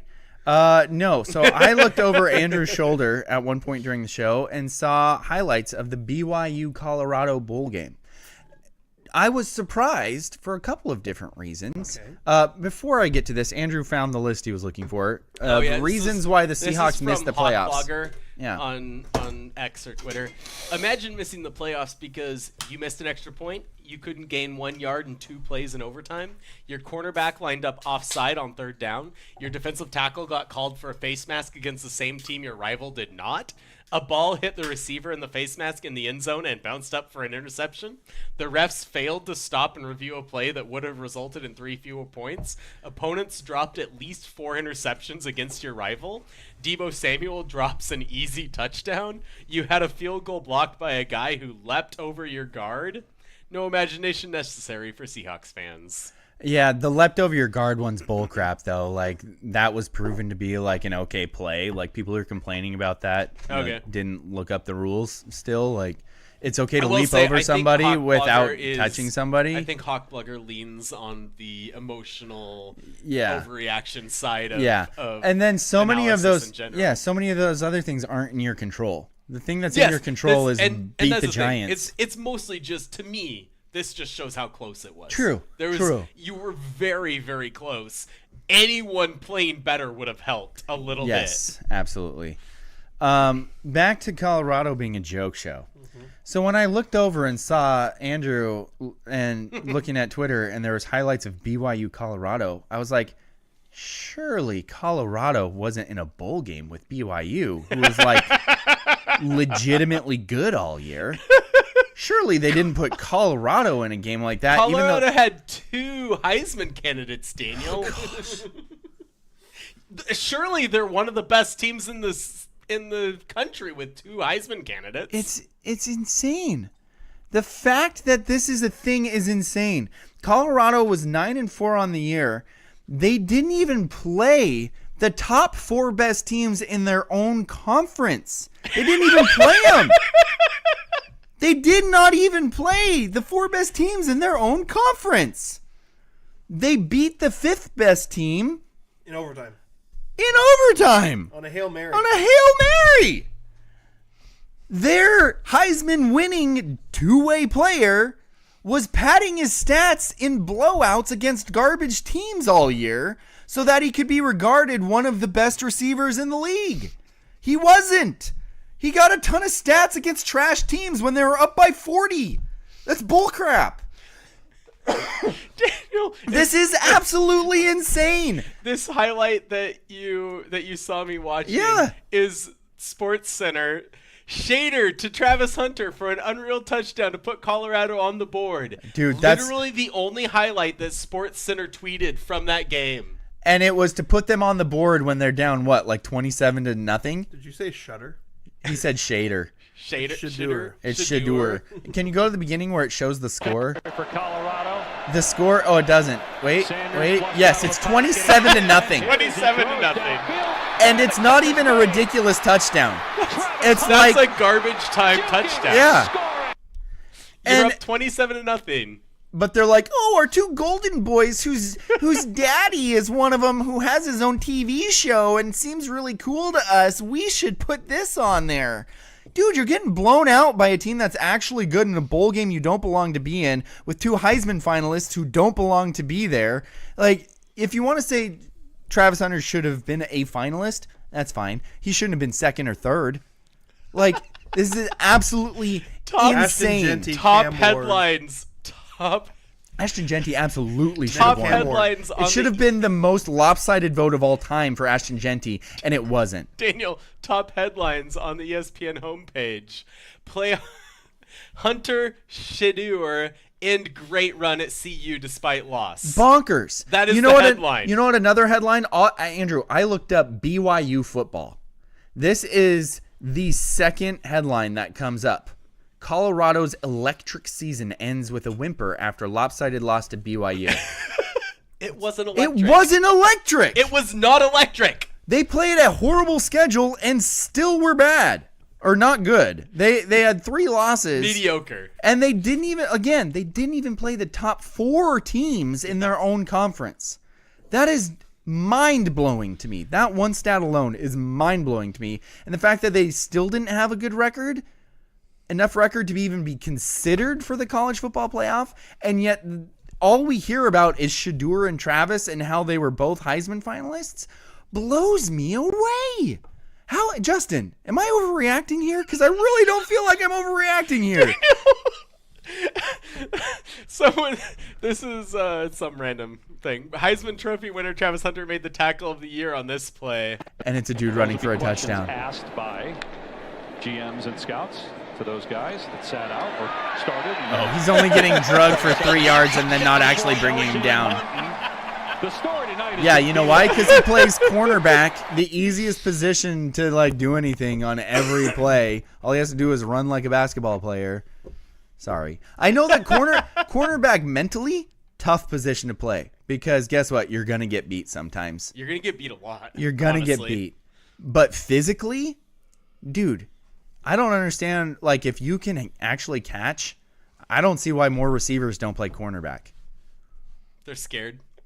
They're They're scared to of that. tackle. They're scared They're of that. scared to tackle, They're Daniel. scared of those 2 opportunities a game where they're actually going to have to come up against a running back. Ask Richard Sherman Dude, how that just works do out. what I do. Flop on the ground and pray. Like, Do what you did. yeah, that's a good point. Aged out. We have to use the past tense. Yeah. It blows my freaking mind, man. Am I overreacting on I this have one? 2 points. One is, what is in these pecans? Is it like cocaine or something? Yeah, Because I think so. can't stop eating them. They're amazing. Yeah. Thank you, Hannah. Also, Chase, while don't you're eat chewing, one. Chase says Seahawks wouldn't have done anything in the playoff anyway. You're absolutely true. right. Playoffs would have been a bonus this year for McDonald's first year as a head coach. Sorry, go for it. So, I am so 100% with you on Colorado. And also, I'm not quite as prone to like Emotional freakouts. rabid tangents. I have them, but just different from you.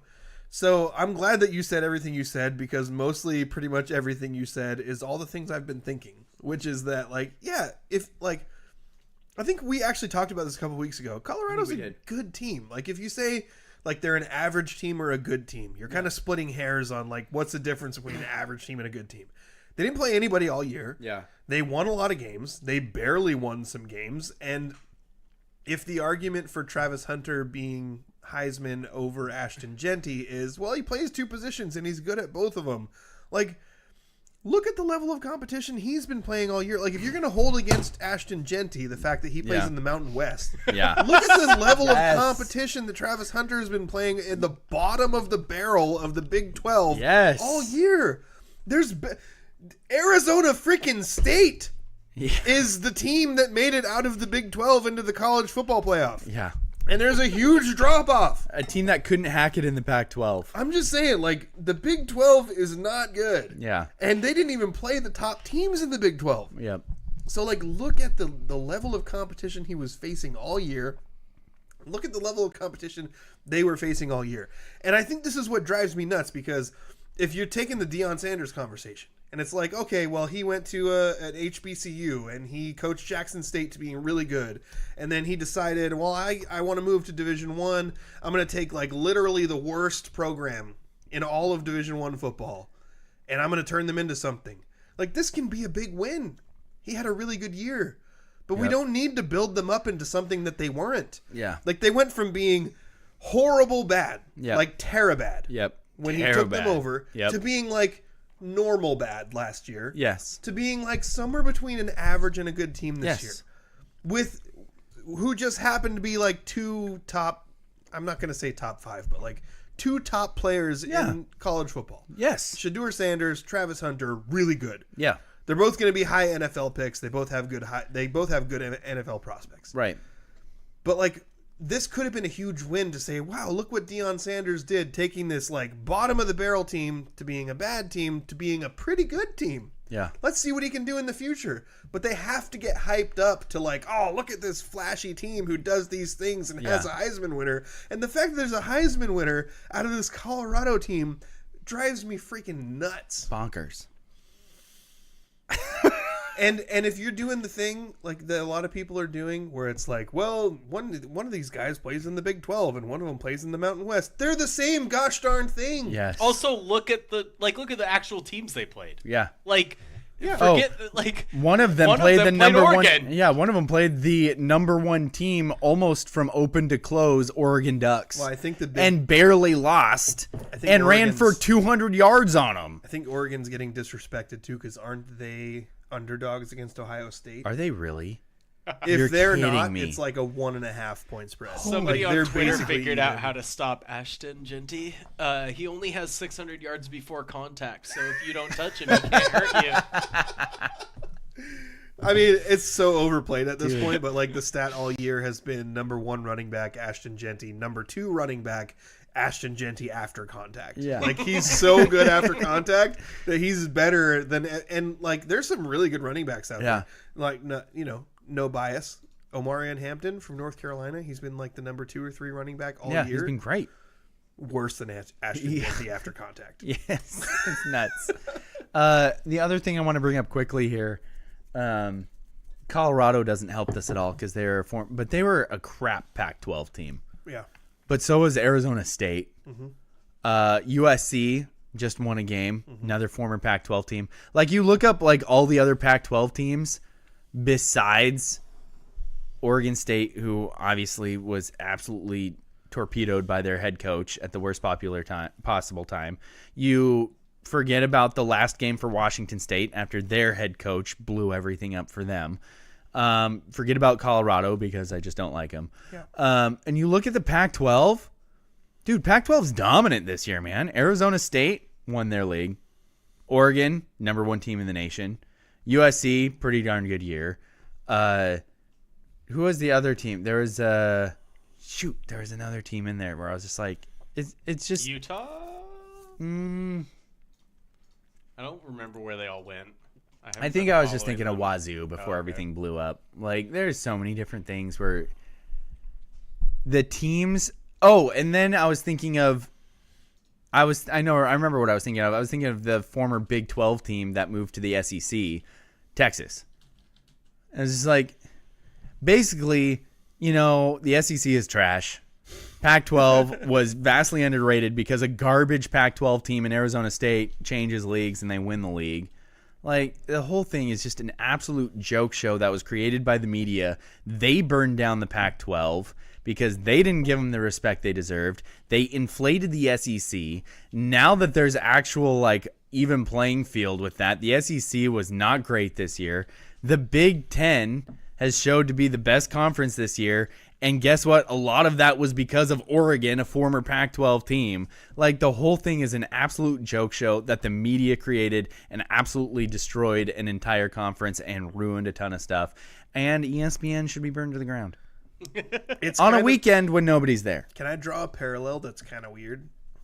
It's like probably Damian Lillard in Portland. Like, they waited It's until just East Coast bias. his last 2 years in Portland to be like, that guy's pretty good. He's really good. And then the national media, like, we would talk about this at the time, the national media was like, oh, Damian Lillard, really good. Yeah, and we're like, no crap. And last year was the first time, again, we talked about this as it was happening, that I heard national media people saying, oh, yeah, the Pac-12 just cannibalizes itself. It's actually a really good conference. It's just as good as all the other conferences. And I was like, now it's over. Exactly. Like, where was that the last 5-10 years? Like, that... You're so right about this. Like, the media narratives destroyed the Pac-12, and it's pushed us into a scenario where, like, yeah, the ACC can, like, say that it's going to compete and whatever, and like the ACC will do the statistical thing where they're like, oh, actually, look at our team's records against the Big Ten and against the SEC, and it's pretty even. Yep. But Whoops. they know that they don't have teams up at the top there. Yeah. Like SMU, Clemson. Yeah, that didn't go That well. was the best you could come up with. They know they don't have teams up at the top there. So it's going to come down to the teams that have moved to the teams that have moved to the Big Ten and the SEC, the Texases of the world, the Oklahomas of the world, the Oregons of the world, combining with Ohio State and Penn State and Georgia and Alabama and these powers. And yeah, they're going to be the dominant force over the next 10 years or so, but it's not anything that happened organically. Nope. It was created by this weird media narrative that needed to destroy the Pac-12, and they did it. They successfully destroyed the Pac-12 along with the leadership of the Pac-12. Absolutely. And they Had a lot of help from the leadership. Yeah, that's true. Everything that the SEC did, every time an SEC team lost to an SEC team, oh, they're cannibalizing each other because they're so good, but this doesn't really hurt their prospects. Anytime a Pac-12 team loses, oh, well, they're done. Yeah. Chase So thinks stupid. Georgia's going to win. They might. They could. They very well might. You know what? I'd It wouldn't surprise me any more than a yeah, handful but of if these that's other your teams. argument for Alabama should have been in, you're stupid. I don't think. And I don't think you're stupid, Chase. Yeah, Chase, take that. You're stupid. Daniel said so. I don't think that's his argument either. But that's how What other about Notre people's Dame? like Where's Francis? when SMU lost and all of the Twitter world was like, "Oh, SMU lost. Alabama should have been in. They would have given him a game." And then all of a shut sudden, up real quick. shut up real quick when Tennessee got dominated, and you're like, "Oh, what was that SEC? Oh, your team got blown out. All of a sudden, you have nothing to say." Oh, okay. Yeah. Did you feel go like home. it was slightly go sweeter home. to watch Alabama flame out with the former Husky coach there? With Oh. Yeah. Oh, absolutely. Beautiful. Absolutely. I mean, yeah, and that leads us into Jake Dickert, right? Yeah. Like, what a giant. Again, if you want to move as a coach, don't make your entire rhetoric how you're here for life and this is the best place on earth and you love it so much. Dude, you don't have to say those things. Nobody will question you. Like, you don't have to come in front of a microphone and be like you can be in a normal interview and be like talking about your team. Nobody's going to be like, oh, is he going to leave? He didn't pledge his allegiance for life. Nobody's going to have that thought. But once you go out and do that and then leave, you're an absolute bald-faced liar. Yeah. Like, how many times have we seen this in college football? If you want to leave, do it. But we saw it last year too, where a coach literally in a press conference after the game said, "This is my team. How could you even ask me that question?" Do you remember this, Justin? Yeah. And then literally hopped on a plane after that to the new school. Yeah. Just tell the truth. Yeah. That's all we want. I mean, this is technically Nick Saban when he left the Miami Dolphins too. Yes. I'm not interested in the Alabama job. Leaves. Well, I would say that it is emblematic of what high-level college coaching is. Yeah. High-level college coaching is two-faced bullcrap. Yeah. I'm so over it. I'm not like Oregon State right now has another coach that's an Oregon State alum. I don't expect anything else from him, but if he has success, he'll leave too. Because that bridge was burned last year when our chosen one, dream scenario coach, left for Michigan State. Wow, that might be the first time I've ever said Michigan State out loud without throwing up. Actually, just being We're able so to get it proud out of of my you. mouth. Michigan State. But and so people like that's the other weird part about this. There's one side of this. I saw Ian Furness have a little rant about this, how he called him like a buffoon and a liar and His name all is of these things. Dickert. It's right there. It's right there. It's right there. I will say, but he just like really quick. Furness was like, I mean, this isn't even like Oregon State where he went to like a former powerhouse football team like Michigan State. He That's went to Wake fair. Forest, and I'm like, that's fair, but you're ignoring Ian. You obviously don't know the other history behind the Jonathan Smith thing. I was like, going to say, that's the thing. you don't understand that part of it. Dicker But- leaving is terrible, and he said, like, he gave every indication that he shouldn't have given that he was committed. Yes. But it's still not like Jonathan Smith leaving. Yes. Because But Dicker isn't. He's Dickert not a wasn't Cougar our guy. Yes, exactly. The weird part about Dickert, Wake Forest? I know. Wake Forest? Justin and I were talking Daniel. about it. Bottom 10 program in all of Power 4 What- conferences? what is the Possibly. possibility- He might as well have gone to Vanderbilt. Like Vanderbilt? This is trash. Vanderbilt's a way better job at They it. beat Alabama. Yeah. There's always this fringe of any fan group that's like calling for the quarterback to be fired and the Yeah. head coach to be fired. There's also a fringe from like the middle of the season that was calling for Dickert to be fired as Yeah. like 5 games in a row he was like, "Oh, we were just out coached." Yeah.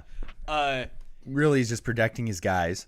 Possibly, but also, what are the odds that Dicker left because he was going to get fired? That's Do a you new think one. that's even worth considering? Like, he left Dude, because I wouldn't be the one to talk about. I'd have to talk to you or Jaden on that one. I think that it's an That would interesting... be crazy if they fired him, though. So they're That'd be reportedly, crazy, right? I don't know if this is 100% for sure. Dude, what is they in are these pecans? reportedly hiring the head coach from South Dakota University. Is that right? South Dakota? South Dakota State? South Dakota State. Hold on, I'm sorry. Mountain It's State? the The Bison? FCS championship. FCS or is Okay. it the other one? No, I think FCS is right. It's one of those. Yeah. FCS, BCS, WCS, CVS, NAIA. I'm sorry. KFC. Okay, so South YMCA. Dakota State Jimmy Rogers is going to be the next head coach. At Wazoo? Yes. Oh, that's a saw good that hire. announced like a couple Arguably an of hours ago. upgrade. That was- Arguably, I guess it seems like it is an upgrade, but I haven't looked deeply into it. I'm going to need him to show it before I call it an Fair. upgrade. That's fair. Right? Like Dickert But- beat but- the Huskies twice? That's true. No, he should have But beat as the far, Huskies but twice. as far Freaking as Roman resume, Dunze. like Dickert didn't have. Freaking Roma Dunes. Freaking Roman Dunze. Freaking late hit. So are you happy with that hire then, Andrew? Cautiously, it seems like a good hire for us. Yeah. He's a really, really good coach at a lower level. I don't think that we have any I don't have any sort of pretension that we're a college that can hire an excellent, already proven himself college. No, football it's coach. exactly what you want. The problem, besides the fact that he's just, unless he's a weird I expect personality, him to move on. he's going to Yes. move on. But if he doesn't pledge himself to Pullman for life, then I won't be that offended. I'll be sad, but not offended. When he moves Exactly. on. Exactly. That's all we want. We just want to be sad, not lied to. Yes. Yes. Seriously. We just want to be sad. We're used to it. Leave us alone and I let can us be handle sad. being sad. I don't have pretensions of being the greatest. I'm not like UW where I think that I should be the best in the country. Like you should be offended that Kalen DeBoer left for Alabama. Exactly. I can't believe Kalen did that. Really? You're insane. I don't We're need to be the top. UW. We I just won a want national to be title respected. sort of once 30 years ago. Sort of, because it was only a split national Dude. title. But still. As a Booger fan, Yeah. Beaver and Cougar fan, I'm used And to being also- Not McFarland. Also, Booger fan. yeah. I'm used to being sad. Yeah. I'm used to it. I started out my fanhood being sad. I went to a Far West Classic basketball game, and going into the tournament, I was deeply upsetting my dad when I said, I don't really care who wins. I like both the Ducks and the Beavers. The fact my dad showed that he is a great dad Daniel because got his he. ass beat. No, I was gonna say the fact that my dad didn't slap me on the spot shows that my dad's a good dad. But by the end of that tournament, when the Beavers lost on a last-second jumper by the Ducks, and I was bawling because the Beavers lost, that was my birth into fanhood. How weird is that? I became a fan on a loss to the rival. So, yes, I'm used to sadness. One time I was born into it. I was molded by born it. into it. Molded by it. He never saw happiness until he was he hasn't seen happiness yet. One time Maybe when the Seahawks. my- The Seahawks winning. He Yes, wasn't yeah, that he was didn't see happy. happiness till he was a full-grown man. Oh, well, I don't know. Your team has won a couple of baseball college World Series. Which That's true. should matter to him more. It But I should don't matter to think me it more. does. I But feel like it mattered at the time. I hang my hat on it. Okay. Yeah. Yeah. Yeah, that really, really super bright hat. Yeah. Attaboy. Thank you, Andrew. You're welcome. Good hat. When my younger son, who's now 15, was really young, like maybe 4, there was a point that we were riding in the car and we were talking about college basketball, and he said something along the lines of, "Well, I don't hate Duke." And I was so mean to him. I don't recall specifically what I said, but I was so mean to him that I made him cry. Oh, man. And Justin. I was in huge trouble when we Yeah. got home, and Yeah. I stand by that to this Have day. you talked to him about that sense? Was that a core memory for him? I don't know if he Like, remembers does he have it. nightmares it's about a it? core memory for me, and I have nightmares about it. Like, how did I raise just- a 4-year-old child who could come up with I something would be like curious to talk to him about that. Maybe we could get Justin off the show. Yeah.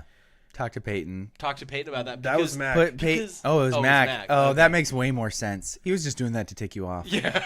Yeah, so 100%. he just won. Yeah. 100%. He doesn't remember it because it was just a minor win. Yes, no, exactly. no, Not only I did got he say it, I got dad in trouble. he got dad in trouble and he got under his skin. Dude, that is 100% a Justin level troll job right there. You should be so proud. You should be. well, it never happened again. So I'm gonna take it as a win for me, Sure. and a win for goodness, and a win for We all know Mac won that one. pecans coated with cocaine. Delicious. It's now time for Justin's favorite Allegedly. part of the show. So good though.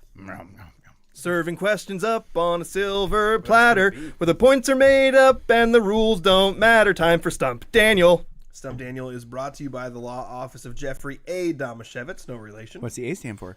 Today, Daniel, I thought I'd go to one of your favorite teams, Uh-oh, that's not good. Portland Trailblazers. Portland Trailblazers, Rip City. Because what we've learned What most... is the origin of Rip in Rip City? Dude, I actually don't know. Okay, never mind. I'm sorry. People I getting thought- ripped. Would it affect this quiz if I looked up the origin? Or Andrew's going to look it up. Yeah, I don't. Yeah, it there we would go. not affect the quiz because I thought NBA ratings we learned recently totally in the tank. Poopy poop butt soup. Poopy poop butt soup, and the NBA even said, "Well, we're not so concerned with traditional ratings. We want to be good on social media." Yeah. Okay, guys. So I was like, Daniel, you're old. What way have you been paying attention to your team? Have you been paying attention to your team?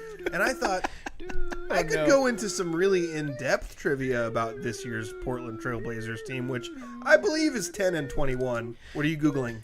Sorry, no, my dad texted me a random name. Bill Sconley? Yeah, Bill Sconley? Dude, I don't know the who that origin is. of the term Rip City He comes invented from a scones. spontaneous exclamation by Bill Sconley, the play-by-play announcer for the Portland Trailblazers during a basketball game against the Los Angeles Lakers on February 18, 1971. At that time, the Trailblazers were in their inaugural season, and they were attempting a comeback from being down by over 20 points. Jim Barnett, a Trailblazers guard, took a long shot from nearly half court that tied the game, prompting Shonley to shout "Rip City" into the microphone. He has himself admitted that he doesn't know exactly why he chose those words, but the phrase caught on immediately and became synonymous with the team and the city of Portland. Cool, so it means nothing. Also, Dad. My dad had it. Dad. Dude, he admit nailed that it. Admit that you Googled that.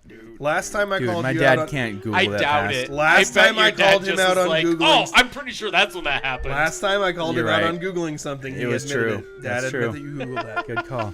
Daniel, I thought I could get you tripped up with some like in-depth trivia about this year's Portland Trailblazers. Oh yeah, team. 100%. NBA ratings are down. They're bad. They're not good. They're also bad compared to like we hoped they would be this up-and-coming team with young, good players, and they're all playing terrible. Why is that? They should be playing good. They have a bunch of good young players, and they're playing terrible. Daniel, I feel like you should be able to give me Portland Trailblazers stat leaders in main categories. Okay. Who is the Portland Trailblazers leader in points per game? What if I can't pronounce his name? There's a few ways to go with this. Yeah.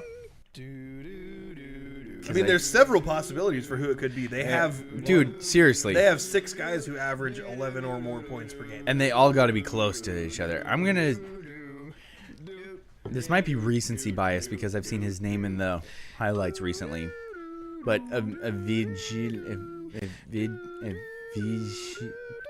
I don't know how to spell it either, so it's not This just a is pronunciation interesting to thing. me It's because- that guy they traded for this year I think in it's the draft. Avdija. Avdija? Avdija? Avdija? Yeah, that guy. He's 5th on the team. Dang it. 13.3 points per game. So you are wrong. The correct answer is Shaedon Sharp.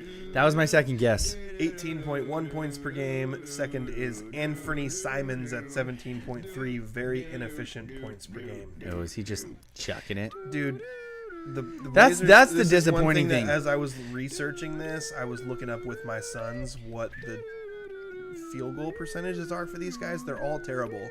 And also the Trailblazers are 4th from the last in the NBA in field goal percentage as a team. I feel like For like all NBA history. No, for this season. which might as well be NBA history because the trend of the NBA is chuck it and hope.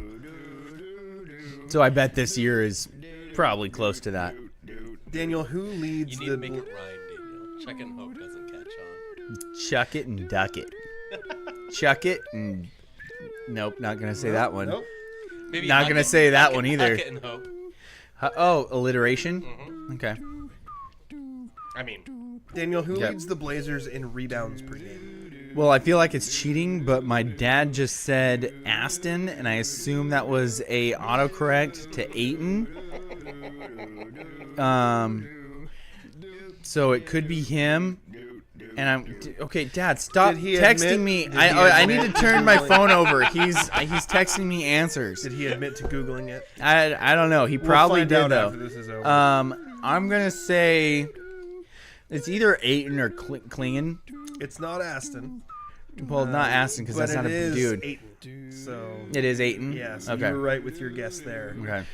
So 1 for 2. Ayton actually pretty significantly leads the team. 10. Out of the abundance of honesty, I saw the text my dad sent before I flipped my phone over, and he Yeah. said assists was Henderson.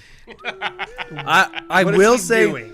I will say that I probably would have guessed Scoot Henderson for assists because he's really the only assist type guy that I would think of. Okay. Well, since Dad corrupted the segment, Yeah. who is the second leading assist player on the Blazers? Since you already know that Scoot Henderson leads the team with a whopping 5 assists per game. That's it. Yeah. Gross, man. Dude, this team was supposed to be young and exciting, and it just sounds like cheeks. It's not been good. Booty cheeks. Also, like, even the guys like Jeremy Grant, who it's like, well, this is a really efficient veteran player. He's been terrible. I Like, forgot he was still on the team. Not even efficient. Not even efficient. Second leading assists leader. That's a weird way to say that sentence. I'm gonna go with Second leading assister. Avdija, or whatever his name is. Avdija. Avdija, one of those, is actually third on the team. With 3.2. Boogers. So you're wrong, by the way. Who was second? 1 for 3 Daniel, now. do you? Who was it? Second is Anthony Simons, Yeah. who is actually only 0.1 behind Scoot Henderson. He's 4.9 assists per game. Consume basketball news and highlights more as text. I consume it through Bleacher Report notifications Okay, so it and is headlines. mostly so When my team's bad. Okay, When that's in the fair. height of Damian Lillard, That's fair. I was all in. LaMarcus Aldridge, let's go. Brandon Roy at his peak, I'm in it, baby. This last few years has Clyde been Drexler. really, that's a little bit before I- me. Damian Stoudemire, Rasheed I Wallace. was just getting confused because Jailblazers. your inability to your not knowing how to pronounce them confused me Oh, because right. I expect you to watch videos, and then you were like, I don't know how to pronounce that, and I'm like, that's my move. I read the things It's a shift this year. Okay. Because because they've been bad. Yeah. Also, That makes new- sense. New Yeah. player. yeah. New player. That makes sense. It messed with my brain. I was like, wait a minute, Give me- Daniel listens to these things. Yeah, give me a month after football season and I might know how to pronounce them. Okay. You're 1 for 3, 2 to go. Which player leads the Blazers in steals per game? Scoot. I'm sorry, but that's incorrect. Dang it. Scoot is second at 1.1 steals per game. Tumani Kamara. Who? Is first. Tumani Kamara. Draft pick this year? I think he was in a trade. In a trade? Who the heck is that? Oh wait, no. Was he their second round pick? How do you spell it, Justin? It is TOUMANI CAMARA. I was expecting you to type that, Andrew, while he was saying it. And I was just expecting Daniel to be like, oh, him. nope. I think they got him in a trade. Nope, still don't know who that I is. think they got him in a trade. Tumani Kamara leads the team in steals. Now, Daniel, you are 1 for 3, and you only have 1 for 4, and you only have 1 left.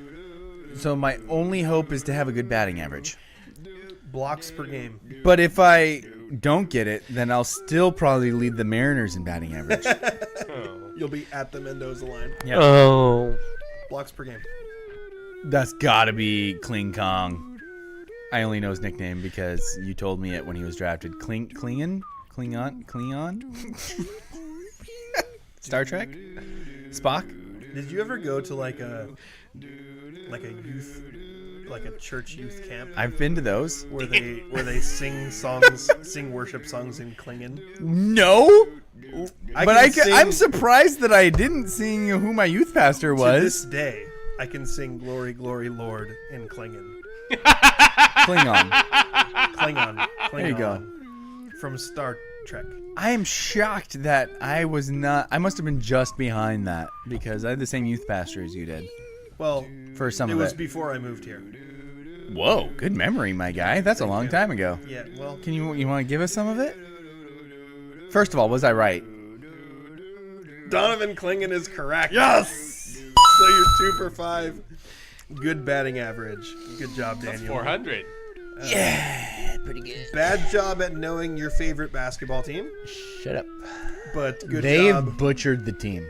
Good job at having a good batting average in. They had one of the Basketball top trivia. 2 all-time shooters, possibly of all time, and they butchered it. Sorry.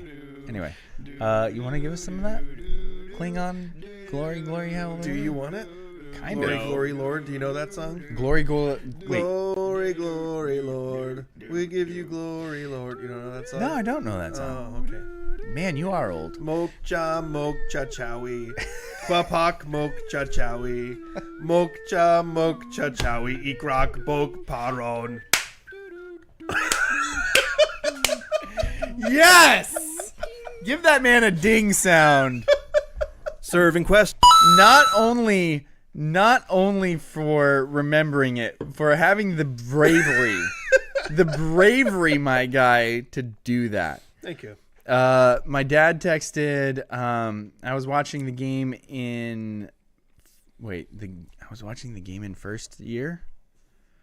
I think he was saying I was watching another typo thing there. He said rebounds Ayton, assist Henderson, blocks Klingon. Yeah, thankfully I did not look at those last. He just one. knew it, though. He wasn't.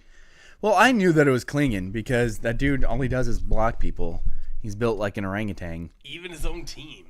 Probably. By the sound of it, somebody's blocking their own shots.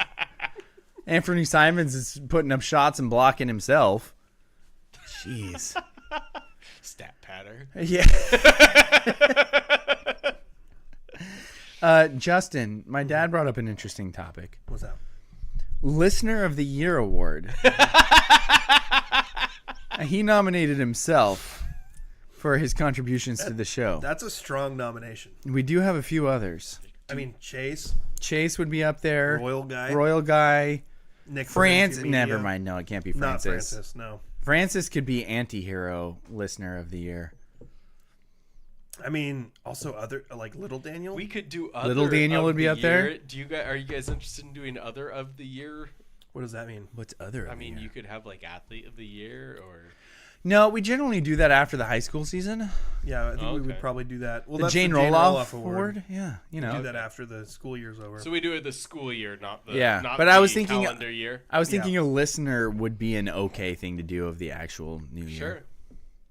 Are we choosing like the listener we like the most, or like the one who contributes the most to the conversation? That's a good question. The one that we respect the most? There's none. But Andrew Oh, says, okay. or Justin always says, "Suck it, listeners." Yeah, exactly. Yeah. Or is it "Screw you, listeners"? Screw you, listeners. There it is. But also, Yeah. suck it applies. Yeah. Either way, it's fine. Would you look at the time? That's all we have for the show today. Wait, is it? Do you want to throw out a nomination? Because I'll just veto it. There's one person who listened to every single one of our shows all year. Everyone? Yeah, Is it The Godfather? it's me. I am the listener of. You are. I am very likely the only person who listened to every minute of every one of our shows this year. I would like to nominate my Yourself? wife Oh. as the person that has listened to the most minutes unwillingly. I was gonna say the person who the listener of the year has to have had enjoyed it. Okay, then. And Justin likes listening to the sound of his own voice Accurate. so much. Accurate. So I think without further ado, we can declare me the listener of the year. Thank you. I appreciate that, guys. That is amazing. Wow. How does it feel to be bestowed this honor? It feels so neutral. Like Neutral? I feel the exact same as I did before. You're just Russell Wilsoning it? I feel worse. Not too high, not too low? Yeah. I feel worse. I feel worse too. I feel like I need to start like subtly whispering like things to hurt Justin's confidence that when he listens back he hears it subconsciously. Okay, try it. Like backward masking type Do it, things. try it right now. Just like Nistush is play that backwards. We'll see if it You says think something. I'm going to listen to the episodes backwards? No, wait. I need to say I assume you do. Skus. Nistush. I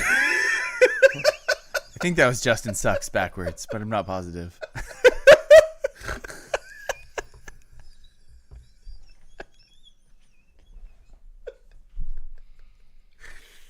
Okay, well, I think Been a that's great gonna, year, everyone. I think that's gonna do it for our show today. So for my co-host Daniel, Justin Sucks backwards Hargrove. Is that like saying he doesn't suck? I think it means he blows.